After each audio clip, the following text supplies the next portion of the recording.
Good evening, everybody. How you all doing out there? So, possibly big news today. It seemed kind of quiet. I haven't been paying much attention today. But we have a big camera announcement today.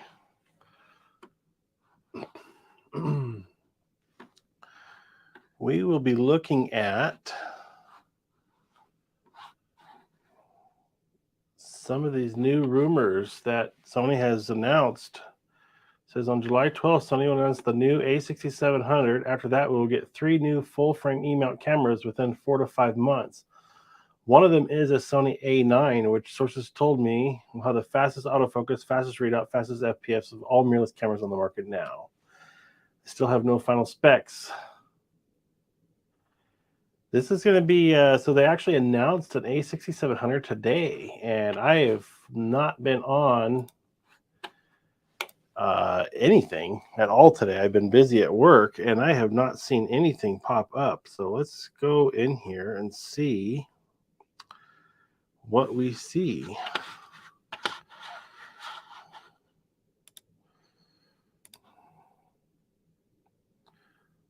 Let me see here.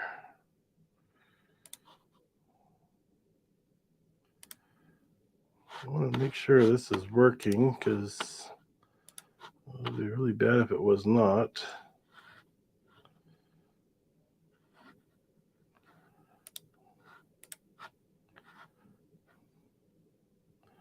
Yeah, we're on live right now. Okay, good. I just want to make sure that was up and running the way it's supposed to be.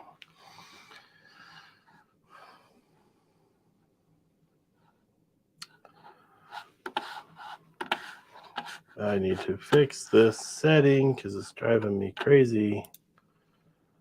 Give me 1 second to figure out this screen.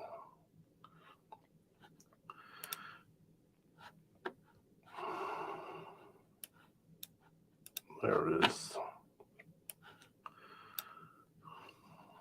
Oh, that's much better. There we go. That is fixed. That's way, way better.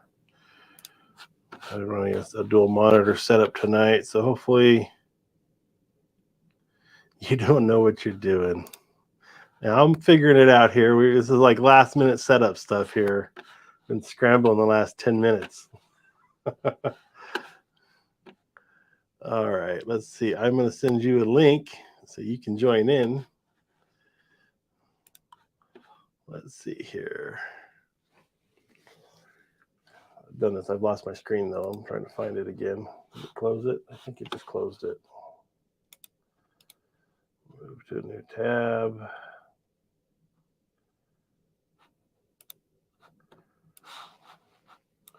Lost it again.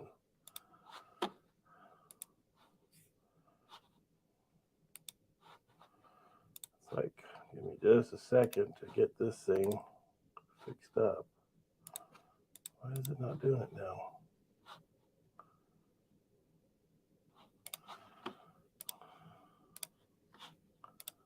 There we go. All right, now we're back. Okay, so I'm going to share a link to you. And just click on this link and you will be able to join in on the stream.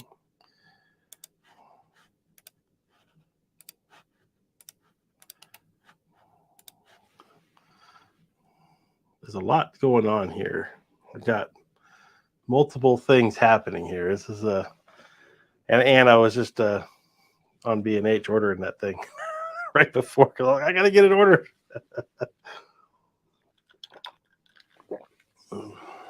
How's it look? Sound good? Everything visually looks good? I mean, let me know. Make sure that's working.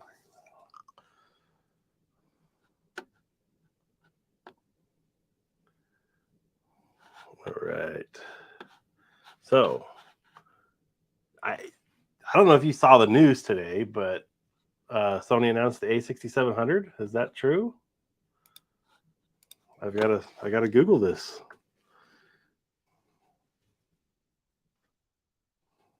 Oh, okay, I see you. Okay, you ready? Oh, there it is. Welcome to the stream, buddy. Yeah. You got to turn off the volume on the channel. You got to do what? Turn off the volume on the YouTube channel if you're still watching it on YouTube. Oh. And then your stream won't echo. Wait, how does this work? Which part? Oh, I got to mute you? I got to mute something. You got to mute the if you're watching on the YouTube live, you got to mute that and then watch through StreamYard because there's a delay from StreamYard to YouTube live.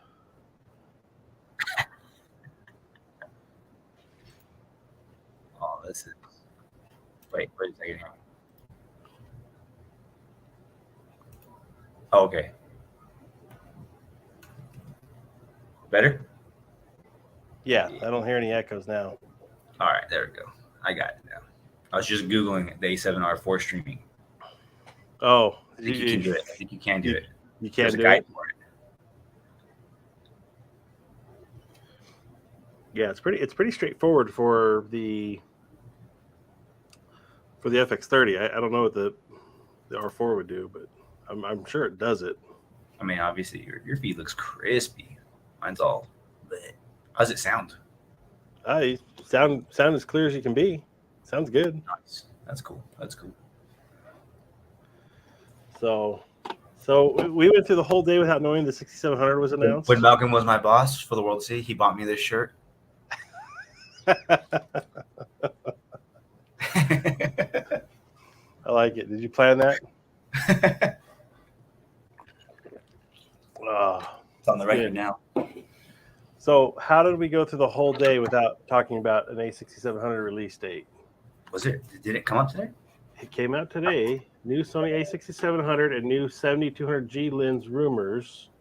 What? But there's YouTube videos out there. Sony A6700 leaked official release date from Sony, but I can't find I'm trying to find a news article to read. So I'll play a YouTube video. So I've got one saying Sony A9 III. The A9 III is also in that list with the 3 other full frame cameras. A9 III will be the fastest mirrorless ever produced of any brand, it says. Sony patented a new 150-400 f4. I don't know if it got leaked or what happened, but all these are month-old listings that I'm finding. There's nothing. 3 days ago, A6700 official release date, but that's a YouTube video. I don't want to click on that right now. Yeah.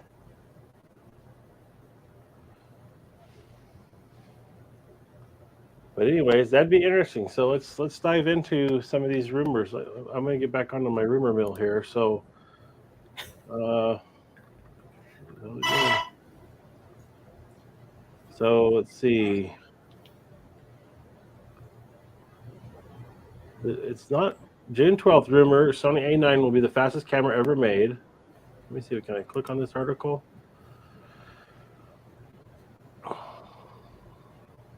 It just says on July 12th, Sony will announce the new A6700, but I don't see anything like official about it. I'm going to. After that, we will get 3 new full-frame E-mount cameras within 4 to 5 months. One of them is a Sony A9 Mark III, which sources told me will have the fastest autofocus, fastest readout, fastest FPF. It's all mirrorless cameras on the market now. So it's going to be interesting to see what that happens. So. Nothing about it on Alpha Universe. Yeah, I mean that's the latest alpha rumors is on July 12th, or June 12th. Oh, on July 12th. I'm sorry. So it's a leak. It's a leak that Sony. The release date was leaked of July 12th for the A6700, but they haven't announced it. That's what the rumor mill is today. So going back, if you've watched any of these last live sessions I've had, we've been talking about the A6700 a lot as far as having a high-end APS-C camera, and then we're going to have a few new full frames, and those full frames would be the A9 Mark III, and A1 Mark II, and A7C Mark II, and there was one other one. I'm trying to remember what it was. See, People is it my upset notes? the A7S4. You know, we talked soon. about Too soon. that camera and what happened to the A7S3. It just kind of fell off of existence, you know. All the cameras did. Yeah, they haven't. They were just in that like let's pound them out mode, and like, no camera just stood out as like the go-to must-have. Yeah, there's all so good now that it really just comes down to what do you need in the camera and which one are you going to buy? Is it the high resolution or a video spec, or is it low light? I mean, you know, or hybrid. They all fit that bill, but they're all do all of it so well. Yeah, and then a lot of people, I feel like, with the advent of AI being put in the cameras, it's just like people are just waiting to see where that goes too. And it's just in its infancy, so it's just like the last several years have just been camera after camera after camera. Like now, it's just gonna be what's the newest AI technology gonna be?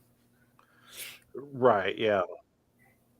What are we gonna get? What kind of are they gonna start adding to cameras to compensate, fill that gap between camera and phone?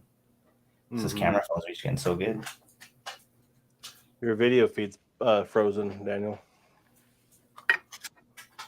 I'm moving on my screen. You're rock solid on this and the live broadcast. Are you watching it live?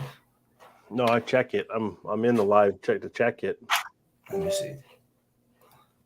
It's frozen. Get it all sourced out, figured out here. Can I make it go 720? I'm on 720 right now. That's the most I can stream out of StreamYard is 720. Are you higher or lower than that? It gives me the option for 720. Oh, but you're on 480 right now? Yeah. I just kicked it to 720, but is it still frozen? Yeah, you're frozen. Oh,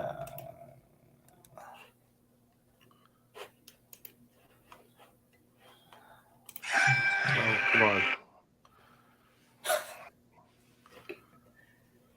Damn. I don't know. Should I just try leaving and coming back in? Hold on, I'm gonna answer Stop this. cam. Probably the kids real quick. Yeah, I can try that. I'm gonna just say hi to the kids, everybody, real quick. Hey, you're on live right now. Say hi to everybody.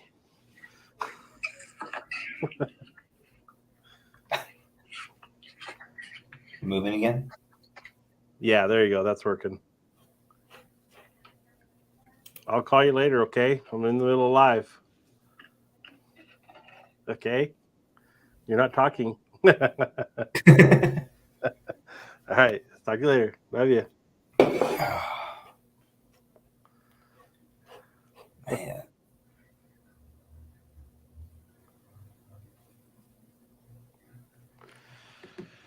So, are you froze again, or are you just sitting still? Can you hear me talking? Let me shut this. Yeah, you're still sitting there on the screen.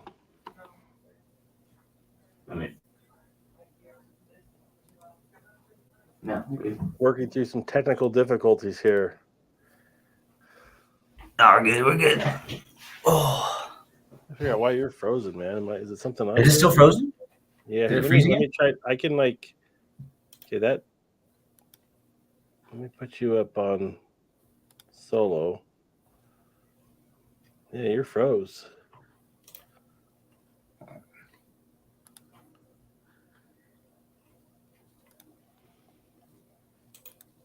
Still frozen? Yeah. You trying to use the webcam on the computer? Yeah. I don't know what that's about. I haven't seen anybody have any problems with like webcam or. First time on my stream I've had a problem, but that's the first time I've had anybody on it. Let's see here.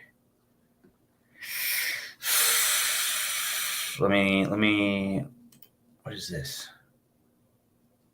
Share screen, slide the video files. Are you in your settings on Can you gone into settings on StreamYard yet? Just that's what I'm doing right now. Okay, there. That now it's working. Is it working?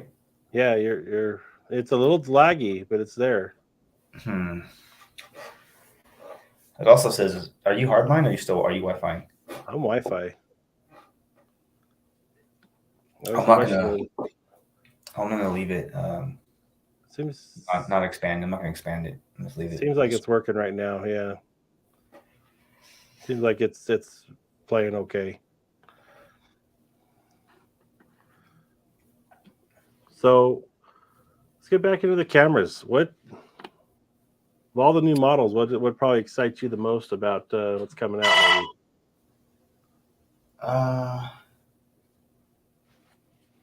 I'm grainy. I think Kendall's watching. Can you see if somebody else is watching? Yeah, I have 2 viewers active right now. 2 people. If you're in the chat, hit us up in the comments. Let's say hi. If you have any questions, let us know what they are. Do our best to answer them.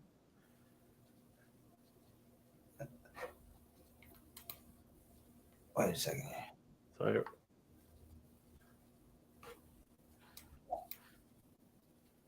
I'm trying to make sure you like this video if you haven't liked it yet. Get it going. Did I freeze again or what? Yeah, it looks like it. What the heck? Yeah, I can change your mic settings. I can go solo or just remove you or mute you. I'm gonna hit this virtual background in a minute. I might try and figure out how to do the webcam. What to use my camera. Yeah. Well, you want to hop back in and see if we can get that going because it didn't take long to get it figured out last time. I did it on the A7 I can check it out on the other screen. I was looking at it. Am I still frozen? Yeah, you're frozen. What the? All right, let me see here. I mean, for like, I'm really happy with my camera. It'd just be. So what are you shooting right now? What do you got? Oh, I have the A7R4, and I love that thing. I love it. It shoots so well. I mean, its low light performance isn't the greatest, but it's actually not bad. Like, not once I got brave and started bumping the ISO up, it's actually really good. Yeah, that's definitely something that I've had to grow and learn on is the ISO setting and what you can put a camera at and get a decent image out of. And even though, like I said, when we were shooting the concerts at 6400 on my A7R2 was no problem at all in the images, and then of course running them through a lot of them through Luminar, it wasn't it cleaned them up even further. But even just natural image out of Luminar, because I believe that all the programs process the RAWs differently, but it looked really good. I mean, I was actually really impressed with the quality I was getting out of it, and I don't see a problem in going to the higher ISOs anymore. Like I had this, I think we both had this in addition to go up above, into the thousands of range of ISOs, and it's very easily done.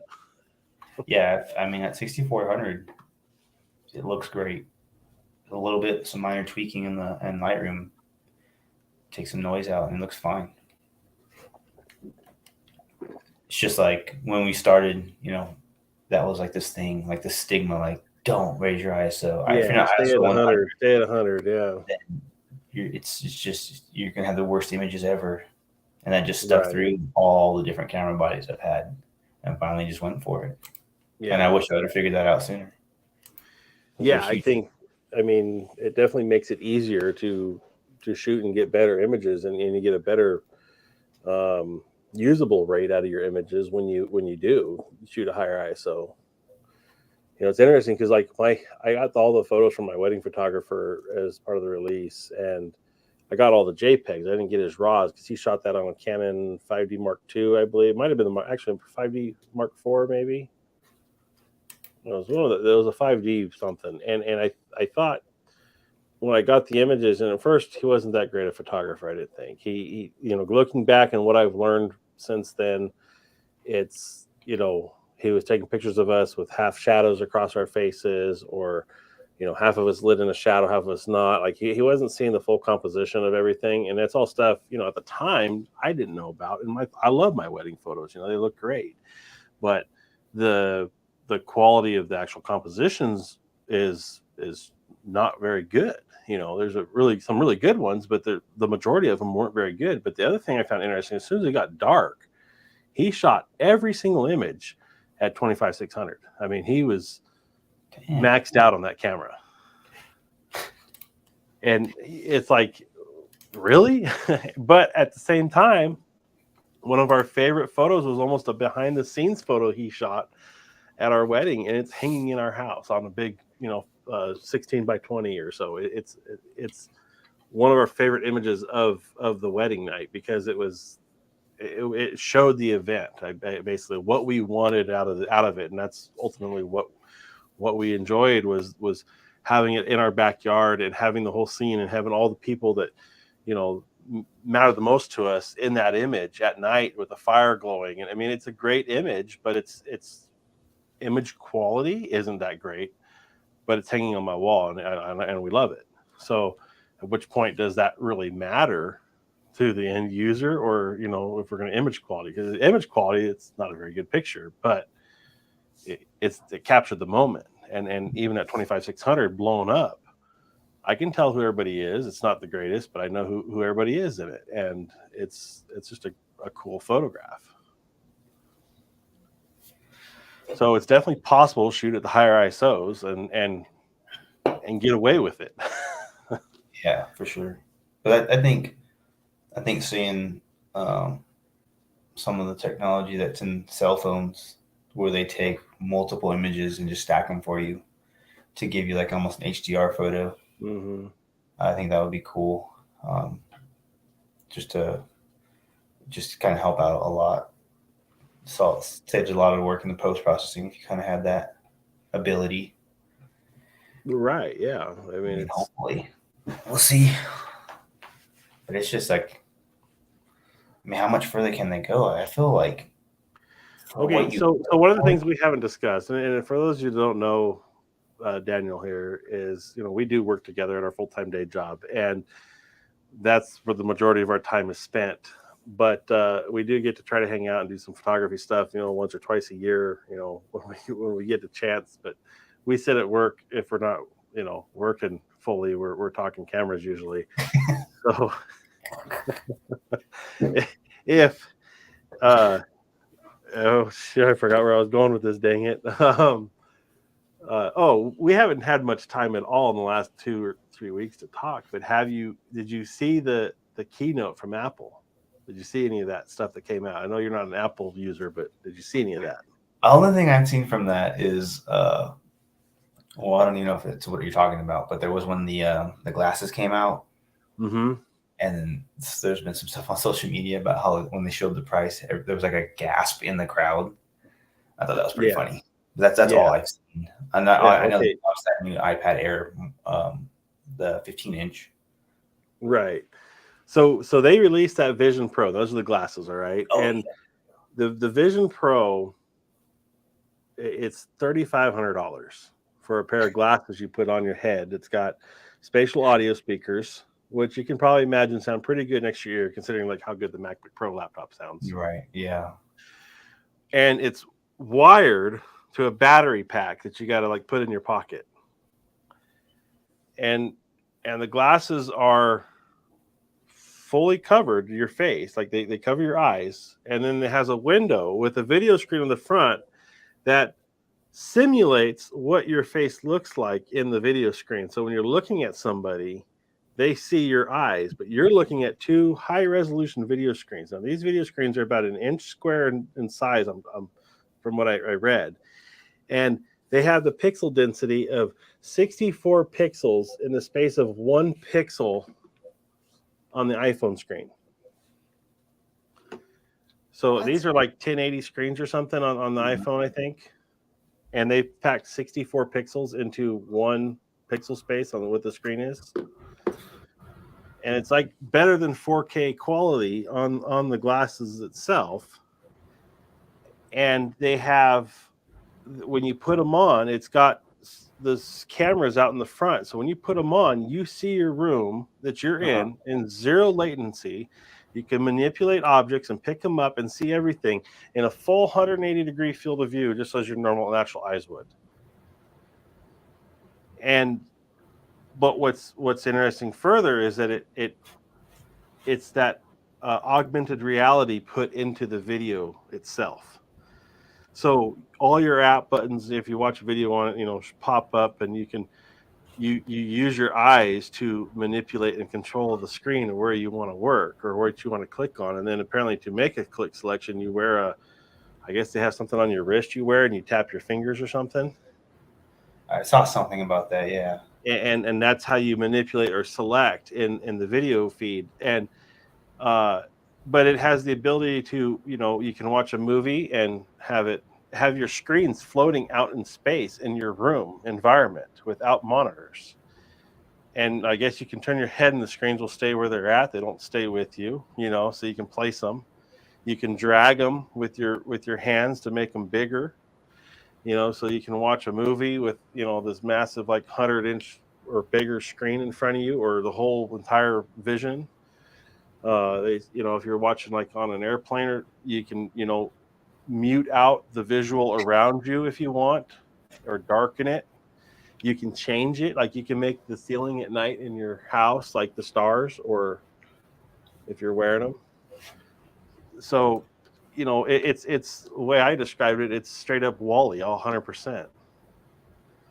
Except for they weren't wearing goggles; they had a video screen in front of them. So will there be integration into like your editing and stuff though? Would you be able to like? Yes. So I watched Matty Hapoya's video on it, and he did get to play with some of the editing software stuff they have for it, and he sees it really like changing the way people will edit, because you'll be able to control things with your eye much faster and be able to click and do things. I haven't seen any like full reviews or anything about editing yet. I don't think anybody other than people who are allowed to use it at the keynote is the only experience out there. But editing is going to be a possibility in the future to edit off of this and have multiple screens. Yeah. Or it would almost change the way you would like even like present it to like the audience, because like it's almost immersive, right? Because you're just like it's right in front of you. Fully immersive. Like they said, there's things you can actually record video of what you're seeing, and it records the audio, it records the video in your field of view and perspective. Right. And it'll record and capture that. And they said they've done this, at locations around the world, and put people on the edge of like the Grand Canyon or in Iceland, getting to experience it just as if you were really there. And the resolution is that good. That would be really cool. So that's where I'm going with this, is they're talking about how it's going to change filmmaking entirely because of this perspective filmmaking that's going to become popular from it. Like shooting a movie, wearing the goggles, and being able to produce images for these goggles. So I imagine we're going to see a whole new slew of cameras and lenses come out that are able to produce that wide angle field of view at the human focal length, 40, 50 millimeter or whatever. Yeah. Create depth. It feels like you're really there. Put yourself into these, scenes as a bystander viewer. That's where it's going to go. Yeah. And like I said, it's a scary concept as far as disconnecting people from reality versus just being something for entertainment. Because, like I said, to me it's the Wall-E effect. Oh yeah. Everybody on the little scooter carts, because they're all more obese, and viewing their view screens to do everything and chat with each other, even though they're right in front of each other. And then when they get it pulled off, they're like, whoa, there's this actual real world here. Mm-hmm. Yeah, I definitely can see that happening. I mean, it's, I don't even know. I don't even, that just sounds like that's a lot. That's a lot to take in. You're just like, and what Maddie said was, he's like, it's the first thing I've ever seen and experienced that's I can say is this is the technology that's going to change technology. This is the item that right here, right now, this is the new era of technology. yeah, well, he was alive when iPhones came out, so it's not the first time he's ever seen. Said he was alive when iPhones came out, so it's not the first time he's seen technology change life. Yeah. Changed iPhone definitely changed from a smartphone. But I mean, yeah, no, it's you could just imagine like I mean, you could definitely get lost in the opportunity to just like, if you never had to leave, but you could almost fully experience something. Yeah, you won't get the smells, you won't get the taste, the wind on your face, but I mean, for some people don't care about that stuff. It's coming though. I mean, they're gonna figure it out. I like the idea because, like, I don't know if you don't watch a lot of movies, so what the hell is it? There's a lot of movies, the way they're done, where like you feel like you're really in the action, like you feel like you're there, like you're the filmmaker almost. One of the ones I'm thinking of off the top of my head is Extraction. Like, just the way it was filmed, like there's no breaks in like the cinematography. It just moves, and you're just like, man, I can't imagine like watching that movie with those on would probably be real intense. Yeah, exactly. And that's where it's going. You have the ability to wrap the image around you to like put yourself in. It's also because of its dual lens, it's 3D. Mm-hmm. So the 3D, I think, is going to come back out. You're going to see more 3D type films made specifically for them. Where with the augmented reality stuff, I mean, you can literally bring the movie into your room. It's going to be interesting. It's something I definitely think is really cool, but at the same time, of course, we're talking about a device that has a cord on it still, that has to have a battery in your pocket for $3,500. Yeah, but it's impressive from what is seen. The direction that we're going is impressive. Yeah. How many generations will it take before there's no cord, no battery? Right. Yeah. And then they said in the FaceTime, if you FaceTime somebody, you get this rendered avatar of yourself that you can tell isn't quite real, but it looks pretty damn close to a real person you're talking to. Like that you're in, like you can place, because it's not recording you. I think because it's watching your eyes, it can see your facial expression and your eyes, I guess. So you see your mouth moving or your eyes and stuff doing what they're actually doing, but you can put yourself in any environment. So it definitely is something, different that's coming out. And I mean, I think it's cool. I don't know if I don't think I'd invest $3,500 in it just for rendition, but people are going to line up for that thing. Yeah, I mean, I definitely want to try them. It's just another gimmick. I for now, it's not big enough for me to be like, oh yeah, I'm gonna go get that next generation, because that could be the only one, and it wouldn't be the first time that's ever happened. Well, it could be it could change a lot of different things, and if nothing else, it's a glimpse into the future of what may be coming, and if it becomes popular, then and filmmaking for it becomes popular, then, and your photography side of it, I mean, could you imagine? Think about it as a wedding photographer. You had two people walking around a wedding wearing them, just capturing the day as a real person at the event. Watching the bride and groom walk down the aisle or doing all that stuff as a spectator, and then be able to go back and rewatch it like in that live environment. I don't know about that. I mean, I think it's there. I think that's the kind of I mean, yeah, you haven't watched any of the stuff on it, but it's definitely. I see that as a stuff that's going to happen.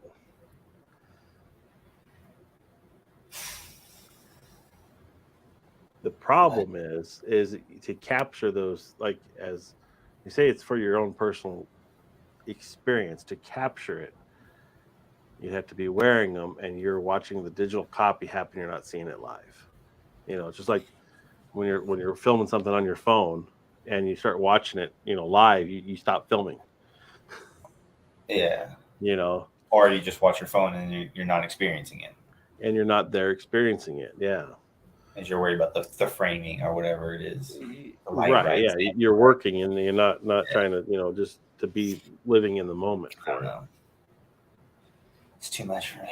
I just want to take pictures.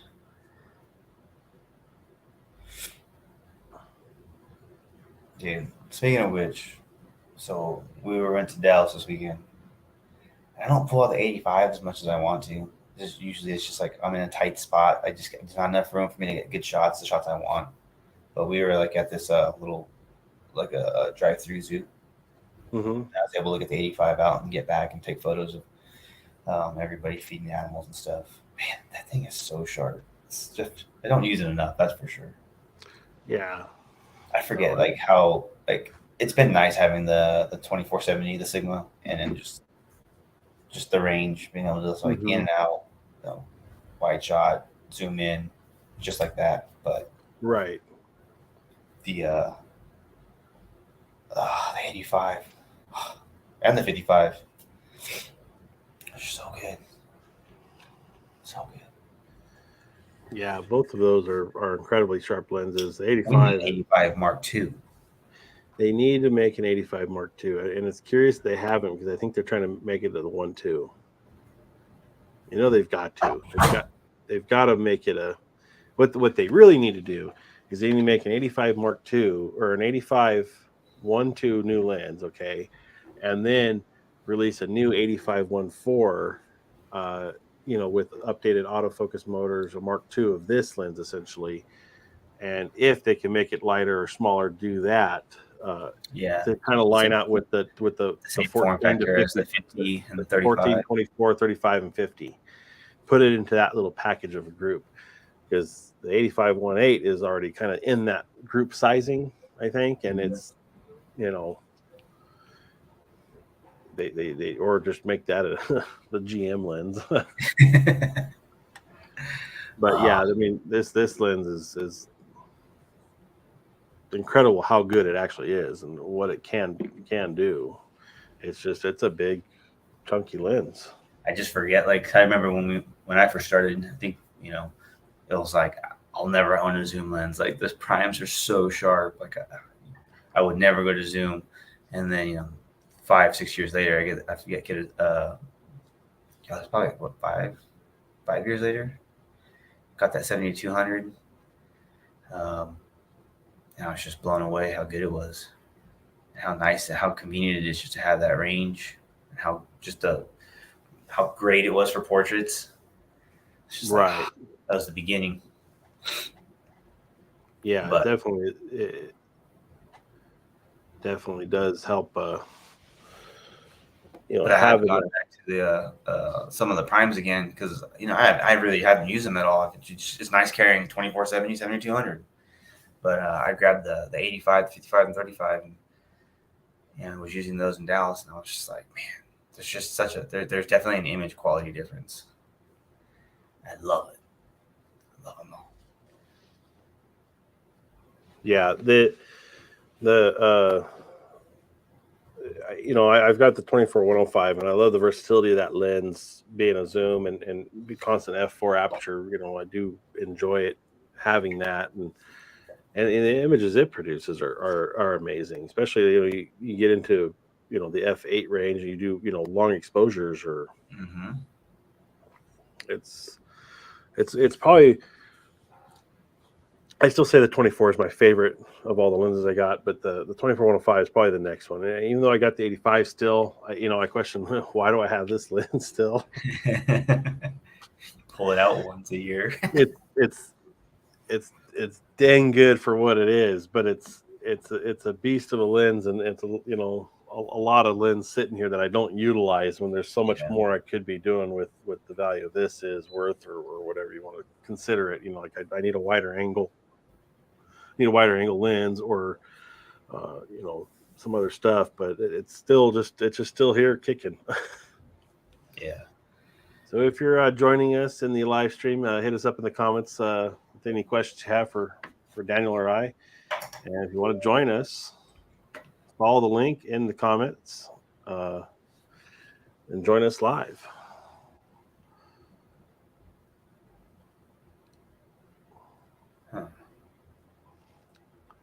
So yeah, I would say, we went out to the Ephthalmos area, and we were shooting was it last weekend already?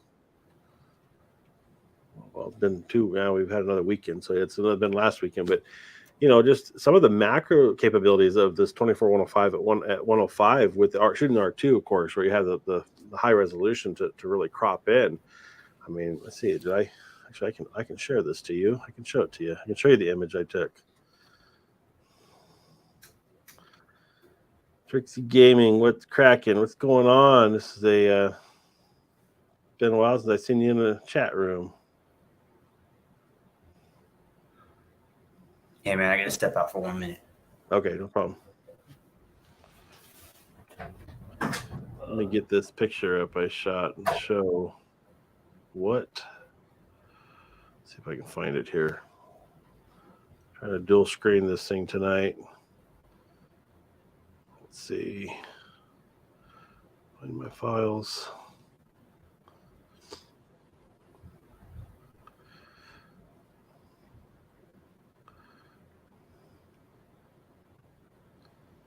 All right, here we go. All right, drag this over. Oh, come on. Drag over to this screen. Why are we not moving this over? Come on. Sorry, guys. Let me. Oh, because I'm in full screen or something on this one. Let's close that one out. There we go. Now let's see if I can drag this picture over. There it is. All right, so we're going to share this image. This is a shot on the 24-105 on the A7R2. Hey, what did you get a pick of? I've got a lot going on tonight with this live stream. I've got a second monitor set up and trying to get the whole sharing thing figured out so I can present to you guys. So this isn't the full image either. This is my edited image. Let's see. Share screen.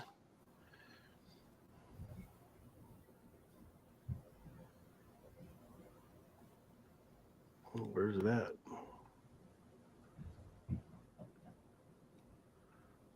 Screen 2. Let's see if this works. Share. Oh shoot. Cancel. Hold on. I may screw this up if I do this. Dang it. All right. So I have used Lightroom and Photoshop in the past. I haven't been using those, and I actually just canceled my subscription to Adobe because I just don't use them. And I've been using Capture One. I'm on Capture 122 is the program I've been using to edit with. And just recently, I didn't want to open it. I'm sorry. Let me close this. Oh, now we get 20 pop-ups when I open this thing program. Did not mean to click it to open it. So I've been using Capture 122. The reason why I like it better is I hate subscriptions. I don't like paying monthly fees every month for the program when Capture One is a phenomenal editing software. Capture One, it's a paid program. originally I signed up for it because Capture One was given to Sony Camera users early on, about 5 to 7 years ago, as a product demo for like 50% off. So that's when I signed up for it. It was back on like Capture One 20. Now we're on Capture One 22. I think they have 23 or 24 out. I haven't paid for that upgrade, but 22 is what I'm using currently, and it works well. But more recently, I've been contacted by Luminar Neo to try their software, and I've been using it for all these edits. So all the edits, if I can get them to share, I will share to you. So I've got I'm trying not to be careful. I'm trying to be careful here because now it's saying when I go to share my video, I have to. I had to change a setting on Chrome, and I don't want to lose Chrome.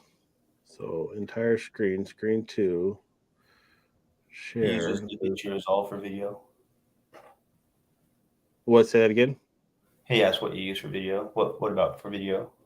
Oh, for what about video? I edit with DaVinci Resolve on video, and I again, no subscription, and DaVinci Resolve's free.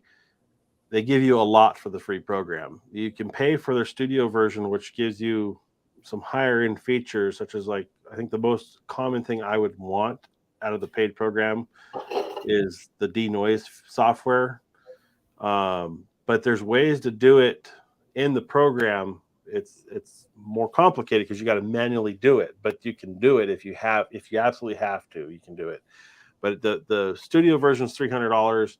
It does open up a lot of good features for you, but it's something that you just have to figure out whether or not you need it or not. I'm not editing enough to need to pay for that program right now. I've come across projects where I thought, oh, maybe it's time to go ahead and buy it, but haven't done it yet.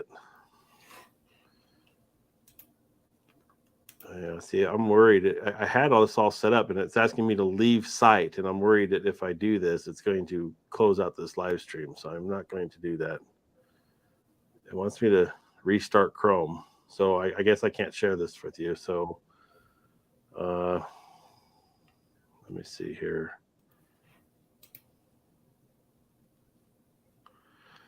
So have you heard anything about Apple's editing software? Yeah, so Apple's another one I've thought about trying. It's $300 also for Final Cut Pro.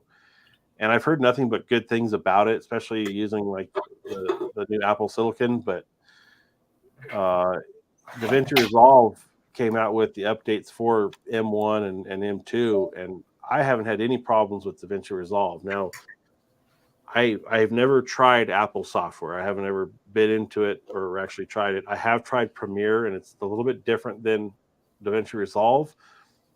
But from I guess the consensus out online is it's more stable than Premiere is. Premiere seems to be quite buggy and crashes often.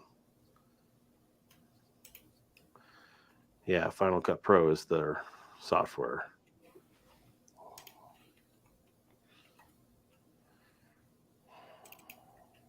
Well, let me see if I can just do this. It's on the dang screen.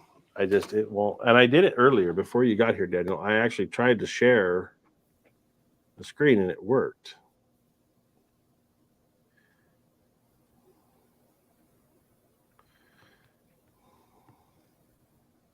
Daniel?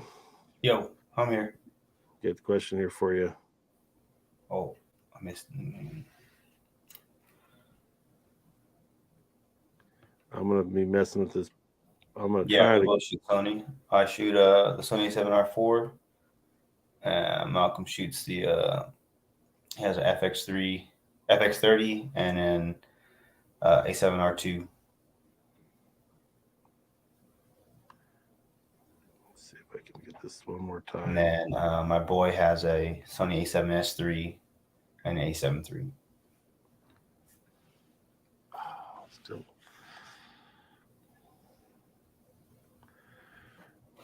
Yeah, between all of us, we have quite the round of cameras to play around with. We've had we got the A7 III in the mix there. I think you did mention that. Yeah, you started That with was- the A6000 when I met you. Yeah. And I got the A6300. Mm-hmm. You got an R2. I got a 6500. Yep. Then I got the 7.3. You got an S2. Briefly, and the A6400. What? You got two cameras when you got the S2. What was the other one you got? Yeah, the A6400. The 6400. That's right. Yeah, and that's what really set it off for me to start doing YouTube was the 6400. Most all my early content was created on the 6400. Favorite lens. Favorite lens. Man. Let me think. My favorite lens is going to be the 24G Master. I love that lens. So I really like doing a lot of portrait stuff. Just family stuff with my family. But the 85, I have the 85 1.4, the Sony, and it's freaking beautiful. But between us, we both also got, with all three of us, we've got a good selection of lenses to work with. An opportunity to try stuff out. So in my camp, I've got the 85 1.4, I've got the 24 105G lens, and the 24G Master, as well as a couple APS-C lenses. I got the 55 210 and an 1855 at my disposal, I guess you could say. Real cheap, kit lenses on that end. Daniel, what all do you have in your bag? I have the 55 Zeiss, the 85 GM, 2470 Art, Sigma Art lens, the 7200 Mark I GM lens, and the 100 to 400. Yeah. So do we share lenses? Yes, we do share lenses. We, in fact, I trust him a lot. He trusts me. I've let him use my cameras. He's let me use his cameras. Yeah, it's when we travel or we're going away on a trip, we'll like, hey, let me borrow this or at least the lens. We're both set on our bodies probably right now. We don't have to. We have borrowed bodies before in the past. Oh yeah. But your 100 400 I used to own. The 24 millimeter I bought originally. Then you ended up with it for a while. Then I got it back. We have a 35 Zeiss in the mix here. Some of the 35 Zeiss 1.4 in the mix. That's currently, you have that right now? No, Austin has that now. Austin. Okay, so your son has that one, which I sold that lens to him with the A7 III when I went to finance my FX30, which was my A7. And that was originally your A7 III that I traded the 24 millimeter for. So everything's mishmashed and walked around here in between us. But it is nice that if you're traveling, you wanted to borrow something, you can. Now you pretty much have the borrowed lens you always want, which is the 100 to 400.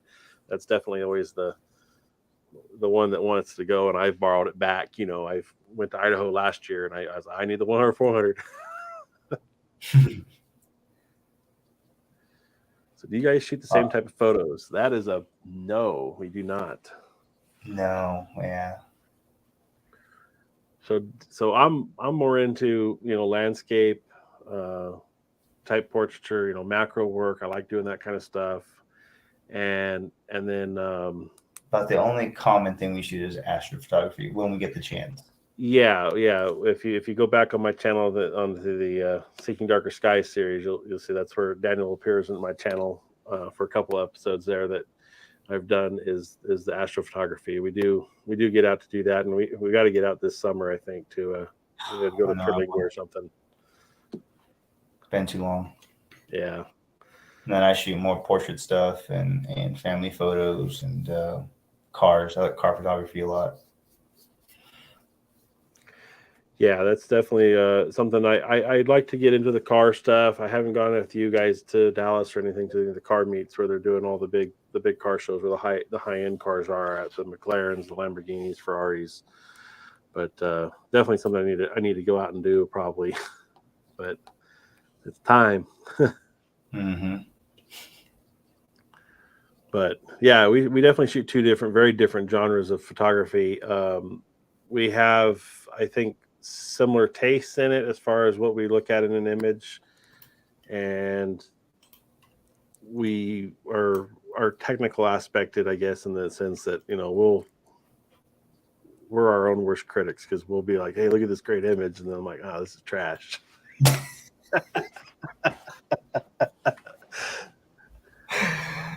Same. Yeah.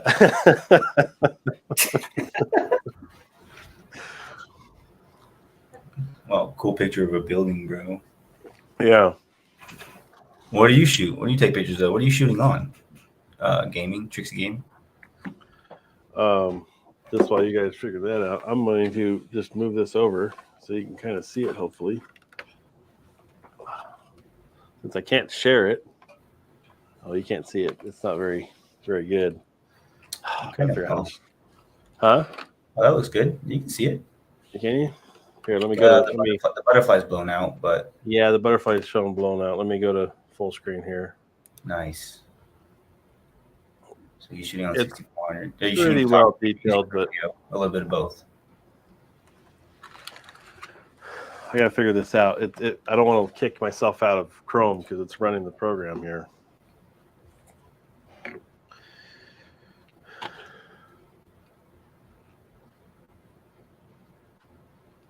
Aiden, are you the Aiden that works with us?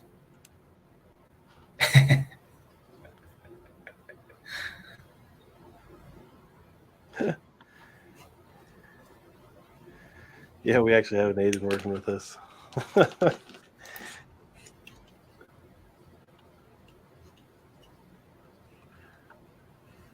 So I don't know if you saw, he said he used the A6400. Maybe. That's awesome. We're gonna test that theory tomorrow.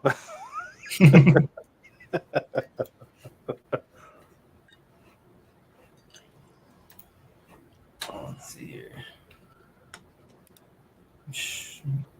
But we were talking earlier about what we'd like to see in cameras, but I think I'd really like to see more lens updates.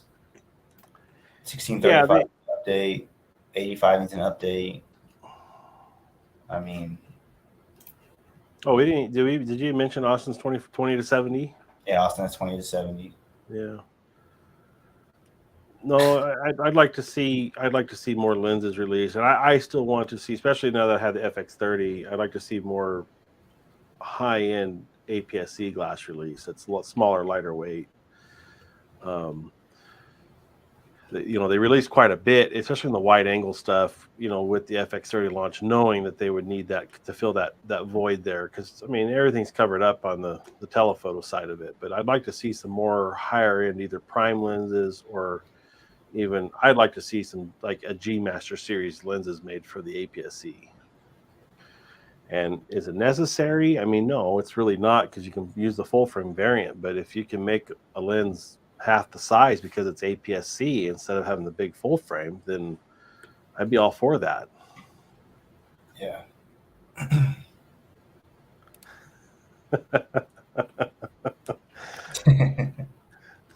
You do that.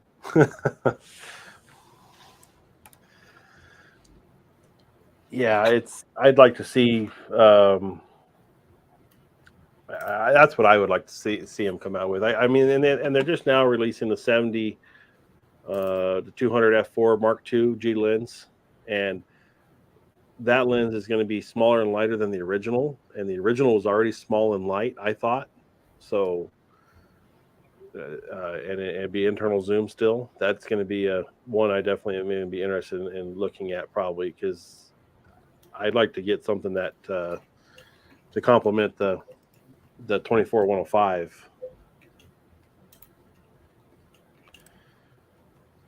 So he says, what made y'all choose Sony's? For me, I picked 6400 because it's good at shooting photo and video for a good price. Well, I'm on Sony bandwagon for life.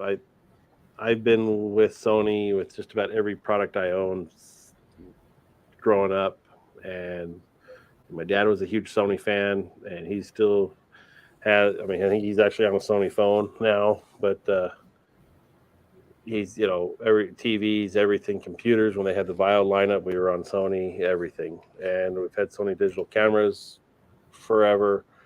So I was already on Sony before they were into the alpha cameras. Essentially, they were making digital cameras that from the mid '90s. So even before like the Mavic floppy disk ones, if you've ever seen one of them. But that's where I've been. That's where I chose Sony from. Is just my history with them. I've shot their video cameras, a lot, and I've always just had like high 8 or video 8 cameras. We got into the DV cams. I've had those. So to me, that's why I'm on Sony. Daniel, what made you go to the Sony? Pretty much you showed up with the 6000. We were talking cameras. When I was younger, my mom would take me to shoot pictures. So we had an old film cameras. I think the last one I can remember was an Olympus, and I was little, so already had like I won't say a background, but been exposed to photography, and then as an adult, just wanted to get back into it. So Malcolm showed up with the 6000, showed me all it can do, the mirrorless features, and just kind of went with it. Was able to get the 6300. That's right on the 63. That's right when the 6300 came out. I got it new. Just haven't stopped since. I've enjoyed it ever since. Yeah, been buying lenses and bodies since, and we've been upgrading, and I went from the A6000 and then having an A7 II briefly before I bought the A7R2. Oh yeah, I had an A7 II also. That's right, you did. You did buy that you bought that just before the A7 III. Yeah, that's right. I got something else with that too. Some little point and shoot. I had the little the A5000 or 5100. No, I bought that one from Sam's Club because you could get the 1855 and the. No, that was an A3000 kit, I think. Yeah, that was a 3000 kit. No, yeah, you sold that. He sold that one and then had, but no, I bought your A5100, I think, from you. You bought that one, I think, originally.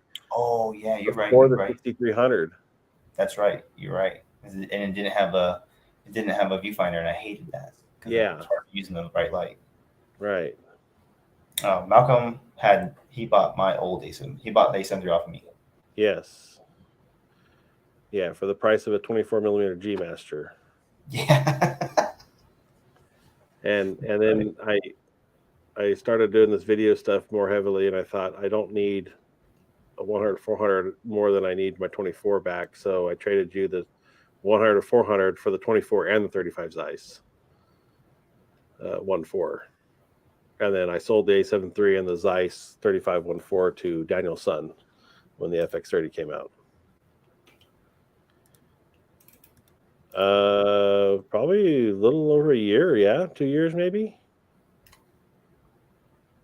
Yeah. I'd say that's about how long I had the A7 III for. And I still like and we both know it's just sitting gathering dust at this point because your son upgraded to the A7S III. And you should tell him to join in. What's he doing? He's probably asleep. Well, yeah, I actually found the A7S III for him because it was local sale on Facebook, and he got a smoking deal on that A7S III. And I mean, I would have done it. I just bought the FX30, and if I had seen that deal, I would have probably made that work. But so he got an A7S III with a 7200 for $3,000. Yeah, the GM 7200. Yeah. For $3,000. Yeah, and that worked out. For him, great. But it was like right after he bought the A7 III from me, so he had it for like maybe 3 months before he got that A7S III. So that A7 III is sitting there, and I'm like, it'd be a good backup camera.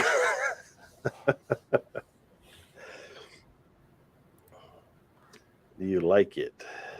I like the A7 III. I think it's a great little camera. You've talked about taking it from him as a second body, Daniel. Yeah, I've thought about taking it back. Yeah.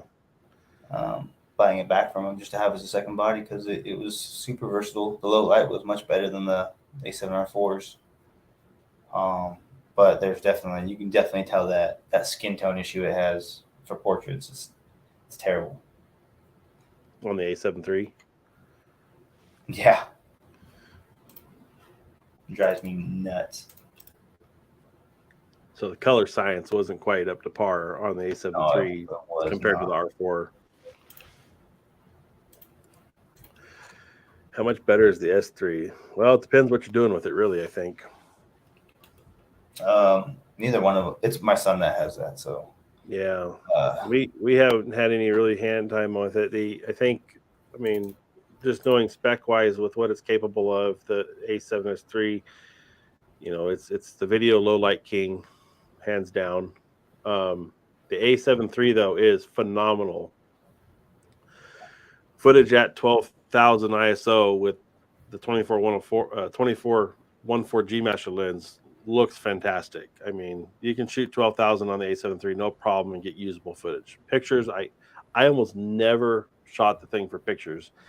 And the only reason why I still know it shoots great pictures for myself is I've had the 85 G Master, which is old technology in the autofocusing department for this lens, mounted to my R2, and it struggles. It just straight up cannot grab focus. And I put this 85 on the A7 III and square on the eye perfectly, just right there on it. And it just instantly grabs focus. So in that regard, the A7 III is just, or the A7 III is leaps and bounds above the A7R2. But I still don't think it's got the image quality of the A7R2. The S3, on the other hand, being 12 megapixel, there's an interesting thing out there that I'm curious on is whether or not people in a blind test seem to I'd like to do this test myself, and it would be a great thing to do with Austin is do a bunch of photos with, you say, your R4, and then we shoot them on the A7 III, and then we shoot the same photo on the A7S III, and you can print them out on your printer. I'm gonna put you on blast on YouTube now. Oh shit. Do it. Austin, I told Austin to join and he doesn't want to. He said come on.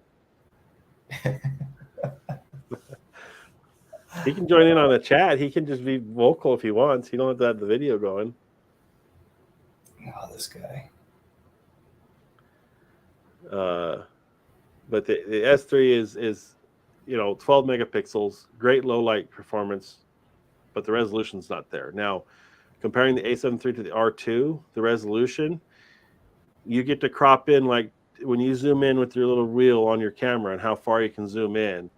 The only real difference I would say between the A7 III and the A7R2, which is from 24 megapixel to 42 megapixel, is you get to zoom in like 2 more notches before the pixelation on the R2 matches the A7 III. I mean, it's very close. It's negligible at best, I'd say, to see the difference in that resolution in most imaging that you're going to put out into the world. I don't think we've done that test with the 61 megapixel R4, but at some point there's so much data, most screens can't process the images that we're taking. So you're never going to see the full resolution. When we're editing, we blow the image up in its natural file size. You're seeing maybe an eighth of the image, Daniel, on your 4K screen. Yeah, it's not much. And but it's interesting that I think it was it Chris Howe that had that video where he compared it like prints. Yes. No, Peter McKinnon did. I thought. Was it Peter McKinnon? He uses the. Oh, maybe it was Chris Howe. It was Chris Howe because Peter Whitmer shot the A7S III. Yeah, you're right. But more people gravitated toward the A7S III print than the higher resolution camera because And he did a big ass print too. It wasn't even like a Yeah, small we're print. talking, big, like, what is it? It was like Bigger a than 20 by 30 or something. 20 by, I was gonna say 20 by 30, I think, somewhere around Yeah, there. and my theory is the human eye is naturally seeing a representation of what it can see, You know, if you and keep it's going, familiar. Whereas a higher resolution shows more detail and data in the image, but your brain's not used to seeing or processing that, so it does it look better to it or not? We've got the cameras. We need to do this test. there's definitely a quality difference, and you can definitely tell. Oh yeah. But what's from how far away we are? Like, look at what's stand back 10 feet, maybe. Yeah. But when you're up close, the detail you still get with the high res cameras. Well, and I still shoot my R2 happily. I mean, it's amazing the detail you get out of the high resolution image. I say, so you asked what G Master lens. I guess I missed that question or what you're referring to. So let me know what you're asking on that one. And then I was thinking about upgrading to full frame. I would say it's worth it to try it. Coming off an A6400, A7 III is a great camera to go full frame on for the value. Mm-hmm. If you can swing it, I'd look at an A7 IV probably. But you're saying, it has a little bump in megapixels from the 6400.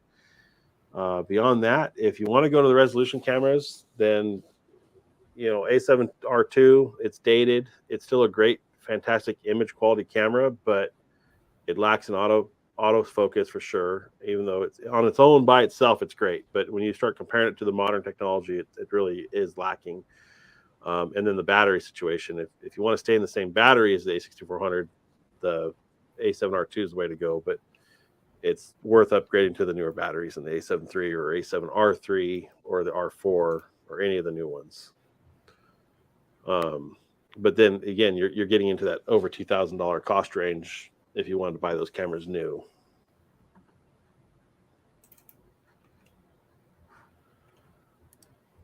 I just want to be real quick here with everybody. If you want to join in on our live discussion, follow the link in the comments here. Just make another new link. If you want to join in with me and Daniel, you're welcome to. If you have any questions for either one of us, hit us up in the comments.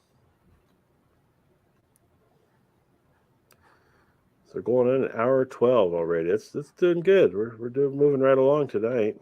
Yeah. I know Austin uses the A7S III. He does photos and video with it, and he likes it a lot. He does. He loves the range. He loves being able to bump the ISO. Mm-hmm. We don't always get the best lighting. Doing like indoor car photography. He's mainly just doing car stuff. We were just at Hard Point Nights in Dallas, and it was indoors. The light was not the best, but you wouldn't even be able to tell with A7S III. It's so clean. His footage, his photos, they come out really well. Yeah, and that's the other benefit of shooting the A7S III or an FX3 is the low light capability. You can get away with shooting low light on an f4 lens because you put it in that base ISO 12,800, mm-hmm. and you can shoot f4 all day long in those lighting conditions. Yeah. So it's definitely something to consider, and I don't know if that camera's still going to be. I don't know if that camera. I think it's going to be around for quite a while. I don't think they're going to get rid of it, but is it still going to be worth buying? Is the question I have for it. Yeah. If you find the right deal, absolutely. He got a smoking deal on his at a pretty dang good time in its camera in the lifespan of that camera. So, he should run him well for many years if he wants. And I see it being a valid camera for many years, but the question I have is they got so much new technology come out and they haven't given it any love or support. So what are they going to do? Do they have a Mark IV coming out? Were they that far behind on the technical development that they didn't produce what it was capable of? And that's where the new FX series came in, and then all these new features like the A1 has with 8K, and then being, of course, that it is a video centric camera that can't shoot 8K in this day of age. Is that something people want? Yeah. And I think we're going to see an A7S IV pop up but we're talking a high resolution camera of that 33 megapixel at least sensor in it, so it can do the 8K. And right now, it's the processing speeds of the sensors that are expensive. So yeah, I'd like to see them get something out, but it's got to be that low light capability if it's going to be an S camera, I think. And can they do it yet? Are we going to see it? I don't know. The A1's pretty good. I mean, I don't even know, like just like the vision glasses or whatever the hell they're called. Yeah. Like 8K TVs, like never really took off. Like you can go into like any store, like Big Best Buy. Like there's not like a wall of just 8Ks now. They've been out for a couple years. Yeah, but I think 4K was the same way. I don't feel like it was. I feel like 4K like just went. Like 4K's been around for a while. It's been available. I mean, it was never really the smaller 4K TVs were never really, I thought, that expensive. I mean, obviously they're way cheaper now, but I want to know the release year of 4K. When did it come out?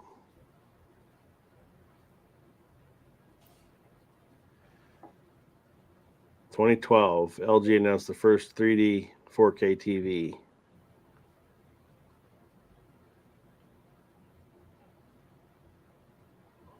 So 2012, and I would say I was still on 1080 TVs all the way up to, I bought my first 4K in 2015. Because you bought that 70-inch right after I bought my 65, didn't you? yeah, it's a B. Yeah. So, and the first 4Ks were the Sony XBRs with the speakers on board, and that's what I have, is the C series of that. So yeah, that sounds about right for when those came out. But I wouldn't say they were. It was like looking back, the media wasn't there to support it, and ultra high def discs didn't come out until. Well, you bought one of the first Samsung players in ultra high def. That was what, 2016? Yeah, because remember we were still at Ben's, and I remember I tried to get it in Houston when I went to training. Yeah. And I ended up having to order it because I just barely missed being able to get it. By the way, that thing's still going. Shout out to Samsung. Yeah. It's still plugging away, just great. Huh? We just watched Transformers we were watching Transformers and Transformers Rise of the Fallen. Oh yeah. It looks so weird. To like, there's a quality difference in streaming to like old Blu-ray. Like even like it looks so much better. Yeah, the discs always, I think, look better. I've got that Samsung player now. I think it's the same one you have, or something very close to the original generation, but I have no disc to play in it. But it does work. I did try it. But so okay, that was about 4 years after 4K came out. Now 8K has only been talked about about that time, right? Hold on, you Googled when 4K came out. Google when 8K started. First 8K TV. Is it telling you?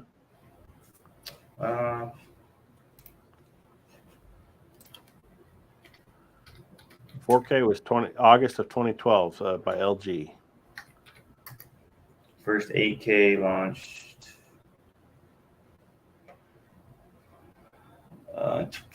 World's first 8K TV unveiled by Sharp at the CES show in 2012. Oh, really? Yeah. Wow. Although, I think somebody just announced a 16K TV too. dude, forget 8K. Here's the world's first 110-inch 16K TV. Yeah, 2 weeks ago. Who did that? Oh, it's a YouTube channel. It's I don't want to click on it. Yeah.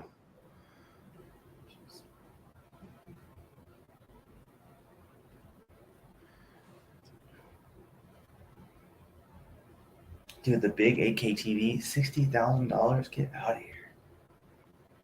Yeah, Sony had a bunch of those coming out in 4K when they were like 85 or 90-inch TVs in 4K when they first released at $60,000, $80,000.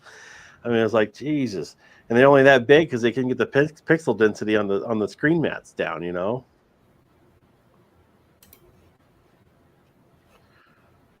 Yeah. The point with 8K though is the ability to reframe or crop your image. That's more Yeah. important, I think, to people and filmmakers right now than the resolution of 8K on full screen display. Is be able to capture an image and crop into it, or extend your range of the lenses, or but then you're still limited by the camera's ability to shoot it, and it's not there yet. For 4K is just, I mean, okay, it's been 10 years for the majority of our prosumer cameras to be able to handle 4K footage in a way of that we're handling it now, like the FX30 being able to shoot 4K 120. So it took 10 years for a prosumer, become under a $2,000 camera. Put it that way, less than $2,000 camera has the capability of doing that. It took 10 years. So we're going to see this 8K battle for a long time. So then, what do you say to then, like the camera phones that can do these things, have these capabilities that are sub $2,000? Well, what's the true resolution of it? I mean, I'm not satisfied comparing the ZV-1 to my iPhone in straight video shootout. I mean, the iPhone looks great. It's convenient. It looks good. But the second you're not using that main sensor, because you have multiple sensors in all these cameras, it falls apart. Now, you shoot the iPhone at that main, it looks great. But you don't have the control of it either. Now, Samsung or the Google phone may give you that video control. I know there's apps you can get for Apple to do that. But I still, if it was going to be for video quality, I'm going to grab the ZV-1 over the iPhone. The problem is I'm going to have the iPhone on me. Oh man. But if we're talking like I want the best video quality at this moment, you're not gonna pull out your iPhone if you got a video project to do, unless you destroyed the other cameras at the shoot.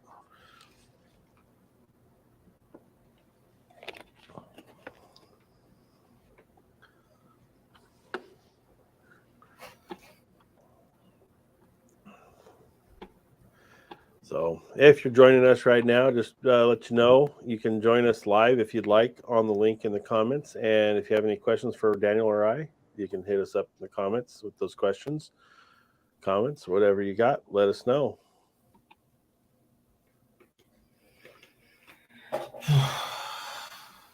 Man. So what's the next lens you want to buy? Oh, I want a wide angle. I want to get something that's good on the FX30. So I'm looking at that 10 to 20 range, somewhere in there. It's going to be, honestly, for the cost point right now, it's going to be probably the APS-C 10 to 20 power zoom. I think that's a great little lens for what I need, and it has power zoom in it for the gimbal use. I think that'll be very, very useful. That's probably going to be my next lens I want to buy. As far as photography goes, I miss the 100-400. But I think we're going to see a Mark II rendition of that lens in the coming years, and I can be patient and wait for that, because they need to make that lens a little lighter. And I think technology's come away along with showing what they've been releasing lately, that they can make that lens lighter and smaller. I'm surprised you never got like the 200 to 600. Well, the surprising part is there's no money for it. If there was money for lenses, I think we'd have a lot more lenses.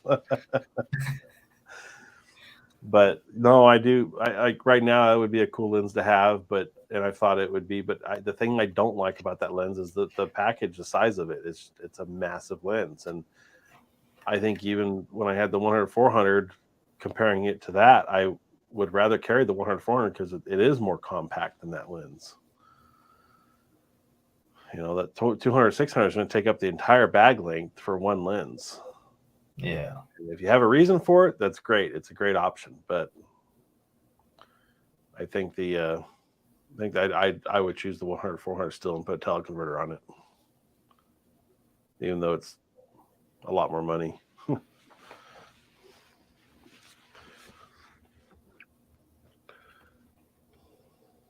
You sold on Sigmas? You gonna buy another Sigma lens? Man, I don't know. I mean, I only have the zoom, so I mean, it'd be nice to try a prime. I mean, everyone like loves the 105, the Sigma 105. Like, most portrait photographers I watch like on YouTube have a Sigma 105, but I mean, I'm happy with the 2470. It's been great having that like for car stuff, but it is soft when I use it for portraits. Like, I mean, the whole reason I have the A7R4 is because I love details, and so when the lens is a little soft, I don't know. There's definitely a quality difference from the 85 to that. Right. Even the 55 to the 55, which is an older lens. I mean, but it's still so sharp. And you step it down, man, you just see everything. I love it. Yeah.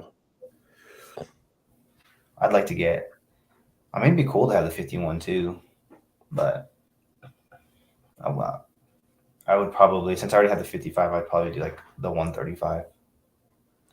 That'd be interesting. I could see you getting a 135. That would be I'd see you liking that lens probably. Yeah.